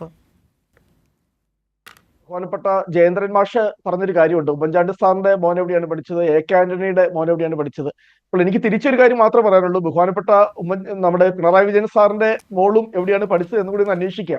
അത് ബെർലിൻ കുഞ്ഞനന്ദൻ നായർ അദ്ദേഹത്തിന്റെ ആത്മകഥയിൽ വളരെ കൃത്യമായി പറഞ്ഞിട്ടുണ്ട്. അത് അവിടെ നിൽക്കട്ടെ, ഞാൻ ആ വിഷയത്തിലേക്ക് പോകാൻ വേണ്ടി ആഗ്രഹിക്കുന്നില്ല. പിന്നെ ഇപ്പൊ വയനാട്ടിലെ വിഷു ആണെങ്കിൽ കോട്ടയത്തെ വിഷു ആണ്, വളരെ കൃത്യമായിട്ട് പറയാം. ഞങ്ങള് കുറ്റം ചെയ്ത ഒരാളെ സംരക്ഷിക്കാൻ വേണ്ടി ഞങ്ങൾ ആഗ്രഹിക്കുന്നില്ല. അത് നിയമത്തിന് കൃത്യമായ സ്റ്റാൻഡ് എടുത്തിട്ടുണ്ട്. അല്ലാതെ ഞങ്ങൾ അവർക്ക് പിന്നെ ജയിലിന്റെ മുമ്പിൽ പോയി അഭിവാദ്യം അർപ്പിക്കാനോ മുദ്രാവാക്യം മുഴക്കാനോ അല്ലെ ഞങ്ങളുടെ നേതാക്കന്മാരുടെ കൊടുക്കാനോ അതിനൊന്നും ഞങ്ങൾ ആഗ്രഹിക്കുന്നത് കൃത്യമായി. പാണക്കാട് മൊയ്നലി തങ്ങള് ഇപ്പോൾ ജയിലിൽ പോയി ലീഗുകാരെ പ്രതികളെ കണ്ടു. എന്നോട് എനിക്ക് കോൺഫിഡൻസ് സ്റ്റാൻഡിൽ പറയുള്ളൂ, വയനാടാണെങ്കിലും കോട്ടയമാണെങ്കിലും. കാരണം പോലീസ് നിങ്ങളെ നിങ്ങൾ അന്വേഷിച്ചോ. പിന്നെ ഞങ്ങൾ പ്രതികളാണെങ്കിൽ കുറ്റം ചെയ്തിട്ടുണ്ടെങ്കിൽ നിങ്ങൾ നടപടി എടുത്തു. ഞങ്ങൾ ആരെയും സംരക്ഷിക്കാൻ വേണ്ടി. അല്ല, കണ്ണൂർ ജില്ലാ പഞ്ചായത്ത് പ്രസിഡന്റായിരുന്ന ദിവ്യയുടെ സംസാരത്തിനൊരു വാക്ക്, ആ വാക്കുമായി ബന്ധപ്പെട്ടുകൊണ്ടല്ലേ അവർക്ക് എന്തെല്ലാം ആക്ഷേപങ്ങളായിരുന്നു. അതിനുശേഷം ഞങ്ങളെന്താ എടുത്തത്, 24 മണിക്കൂറുള്ളിൽ അവരെ ജില്ലാ പഞ്ചായത്ത് പ്രസിഡന്റ് സ്ഥാനത്തു നിന്നാണ് ഞങ്ങൾ രാജിവെപ്പിച്ചത്. ഉത്തരവാദിത്തപ്പെട്ട എല്ലാ സ്ഥാനത്തും മാറ്റിവെച്ചു. ഞാൻ ചോദിക്കട്ടെ, ഒരു പുരുഷായുസ് മുഴുവൻ ഒരു പാർട്ടിക്ക് വേണ്ടി ചെലവഴിച്ച ഒരു കോൺഗ്രസിൻ്റെ ഉന്നതനായ ഒരു നേതാവും മകനും ആത്മഹത്യ ചെയ്ത് എഴുതി വെച്ച് കൃത്യമായി പുറത്ത് ഓരോരോ ദിവസക്കാലം ചെല്ലുന്തോറും ഒരു വാർത്ത വരികയാണല്ലോ MLA സംബന്ധിച്ച്. ആ MLA സംബന്ധിച്ച് നിങ്ങൾ യഥാർത്ഥത്തിൽ ഈ നാടിനോട് അല്ലെങ്കിൽ നിങ്ങൾ പറയുന്ന വാക്കിനോട് എന്തെങ്കിലും നീതി പുലർത്തുന്നവരാണെങ്കിൽ ആ സ്ഥാനത്തൊന്ന് മാറി നിൽക്കാൻ പറയാനുള്ള ആ ആർജവം നിങ്ങൾ കാണിക്കണ്ടേ. എന്നിട്ട് പറയും ഞങ്ങൾ കുറ്റം ചെയ്തവരാരെയും സംരക്ഷിക്കത്തില്ല. ആ നിയമസഭയുടെ അകത്ത് പലരും ഇരിപ്പുണ്ട്. ഞാൻ ആരുടെ പേര് പറയുന്നില്ല. ഈ സഭയിൽ തന്നെ 3-4 കോൺഗ്രസിൻ്റെ MLA ഇരിപ്പുണ്ട്. അവരൊക്കെ എന്തൊക്കെയായിരുന്നു കേസെന്നൊക്കെ ഒന്ന് തിരക്കിയാൽ മതി. ഞാൻ ആരെ ആക്ഷേപിക്കാനൊന്നും തയ്യാറാകുന്നില്ല. പക്ഷേ നിങ്ങൾ എന്നിട്ട് വല്ലാത്ത വർത്തമാനം പറയുമല്ലോ. നിങ്ങൾ ഉയർത്തുന്ന വലിയ മൂല്യങ്ങളുണ്ടല്ലോ. നിങ്ങളെ സഹായിക്കാൻ കുറേ മാധ്യമങ്ങളുണ്ട് എന്നുള്ളത് കൊണ്ട് നിങ്ങൾക്ക് എല്ലാത്തിനും സംരക്ഷണം കിട്ടും. പക്ഷേ ഇപ്പുറത്തെ ഇടതുപക്ഷത്തിലെ ഒരു സാധാരണ പ്രവർത്തകന് ഒരു ചെറിയ പിശക് വന്നാൽ എന്തൊക്കെയാണ് കാട്ടിക്കൂട്ടുന്നത് ഈ നാട് കാണുന്നുണ്ട്. അത് ബഹുമാനപ്പെട്ട റോണി സാർ മനസ്സിലാക്കിക്കൊള്ളണം. അദ്ദേഹം പറഞ്ഞതുകൊണ്ട് ഞാൻ പറഞ്ഞതാണ്. കുറ്റം ചെയ്ത ഒരാളെയും ഞങ്ങൾ സംരക്ഷിക്കില്ല. പറയാൻ പെട്ടെന്നാണ്. പക്ഷേ ഏതൊരാളെയാണ് നിങ്ങൾ തള്ളിക്കളഞ്ഞിട്ടുള്ളത്, നടപടി സ്വീകരിച്ചിട്ടുള്ളത്, നിങ്ങൾ മാറ്റി നിർത്തിയിട്ടുള്ളത്? പറയാമോ? യെസ്, അത് അല്പം ബുദ്ധിമുട്ടാവും. ഏതായാലും നമ്മൾ അതിലേക്ക് കൊണ്ടുപോകണ്ട എന്നുള്ളത് കൊണ്ട് ഞാനതിൽ ഇടപെടുന്നു. പക്ഷേ എങ്കിലും നേരത്തെ പി ജയരാജൻ നേരത്തെ ജയിലിൽ പോയതൊക്കെ ചൂണ്ടിക്കാട്ടി ഞങ്ങൾ ആ വഴിക്കൊന്നുമില്ല എന്നൊക്കെ ശ്രീ റോണി പറയുമ്പോൾ ഈ വാർത്തയൊന്ന് അത് വസ്തുതാപരമായി അറിഞ്ഞിരിക്കണം എന്നതുകൊണ്ട് മാത്രം ഞാനൊന്ന് പൊതുവിൽ പറയുന്നതാണ്. DYFI പ്രവർത്തകൻ നാദാപുരം തുണേരിയിൽ ഷിബിനെ വെട്ടിക്കൊന്ന കേസിൽ പ്രതികളായ യൂത്ത് ലീഗ് പ്രവർത്തകരെ ജയിലിൽ സന്ദർശിച്ച് പാണക്കാട് സയ്യിദ് മൊയ്ൻ അലി ശിഹാബ് തങ്ങൾ അവിടുന്ന് ഫോട്ടോഷൂട്ടും ഒക്കെ ഉണ്ടായിരുന്നു. അപ്പോൾ ഇതാണ് അത്തരം കാര്യങ്ങൾ വരുമ്പോൾ അതൊക്കെ വളരെ നിസ്സാരമായി മാധ്യമ ലോകത്തിന് തോന്നാം. വേറെ മറിച്ചാണെങ്കിൽ അത് വളരെ ഗൗരവമായി വാർത്തയാക്കേണ്ടതാണെന്ന് തോന്നാം. എന്താണ് ചിത്രരഞ്ജൻ? നിഖിൽ പൈലി. യെസ്. അല്ല, നിഖിൽ പൈലിയെ കൊണ്ട് നടക്കുന്ന ആരാണ്? ഓക്കെ, അതെ, അത് പോയോ ധീരജ്?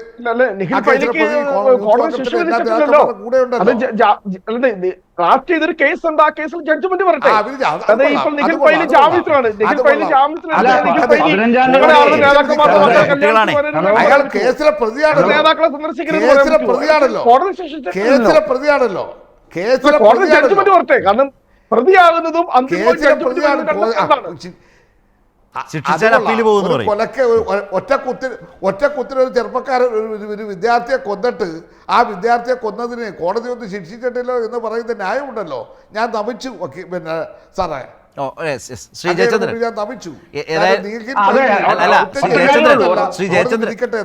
ശ്രീ ജയചന്ദ്രൻ, താങ്കൾക്ക് ഇന്നൊരു സമാധി ചർച്ചയ്ക്ക്, മഹാസമാധി ചർച്ചയ്ക്കൊക്കെ പോകാമായിരുന്നു ഏതെങ്കിലും ചാനൽ. അല്ല, സോദരത്വേന എന്ന് പറഞ്ഞ നാരായണ ഗുരുവിനോട് ഗുരുവെ മാപ്പ് എന്നുള്ള എന്താ പറയുന്നത്? മഹാസമാധിയാണ് പറയാം, മഹാസമാധി എന്ന്. എത്ര ഈ നാണം കെട്ട പരികല്പനകളാണ് മാധ്യമങ്ങൾ കൊണ്ടുവരുന്ന ഇത്തരം കാര്യങ്ങളൊക്കെ എന്ന് ആലോചിക്കുമ്പോഴേ. മറ്റൊന്ന് ശരദ, ഇപ്പൊ 15-ാം തീയതി വരെ 15-ാം തീയതി വരെ IC ബാലകൃഷ്ണൻ അറസ്റ്റ് ചെയ്തെന്ന കോടതി പറഞ്ഞിട്ടുള്ളൂ. ഇന്ന് അദ്ദേഹം അസംബ്ലിയിൽ വന്നു. ഒരു മാധ്യമവും ചോദിച്ചില്ലല്ലോ എന്താ IC ബാലകൃഷ്ണൻ അറസ്റ്റ് ചെയ്യാത്തതെന്ന്. പ്രൊഫസറെ, അങ്ങനെ ചോദിക്കേണ്ടതല്ലായിരുന്നു? അറസ്റ്റ് ചെയ്യേണ്ടത് നിങ്ങളുടെ പോലീസല്ലേ? എന്താ അറസ്റ്റ് ചെയ്യാത്തത്? നിങ്ങൾ അറസ്റ്റ് ചെയ്യുന്നേ. മാധ്യമം എന്തിനു വേണ്ടി അറസ്റ്റ് ചെയ്യണം? അത് റോണി കെ ബേബി പറയണം. എന്തിനു വേണ്ടി അറസ്റ്റ് ചെയ്യണം? അത് താങ്കളുടെ വായിൽ നിന്ന് തന്നെ ഈ ചർച്ചയിൽ കേട്ടാൽ രസമാവും. നിങ്ങളുടെ വയനാട്ടിലെ DCC treasurer Shri NM Vijayan അദ്ദേഹത്തിൻ്റെ മകനെ വിഷം കൊടുത്തു കൊലപ്പെടുത്തി. എന്നിട്ട് അദ്ദേഹം ജീവൻ ഒടുക്കി.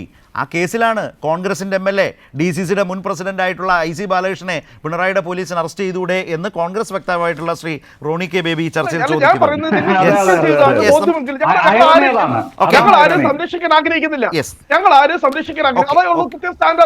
ശരി, നമുക്ക് ചർച്ച അവസാനിപ്പിക്കേണ്ട സമയം എപ്പോഴേ കഴിഞ്ഞു. താങ്ക് യു 3 പേർക്കും ചർച്ചയിൽ സഹകരിച്ചതിനും അഭിപ്രായങ്ങൾ പറഞ്ഞതിനും.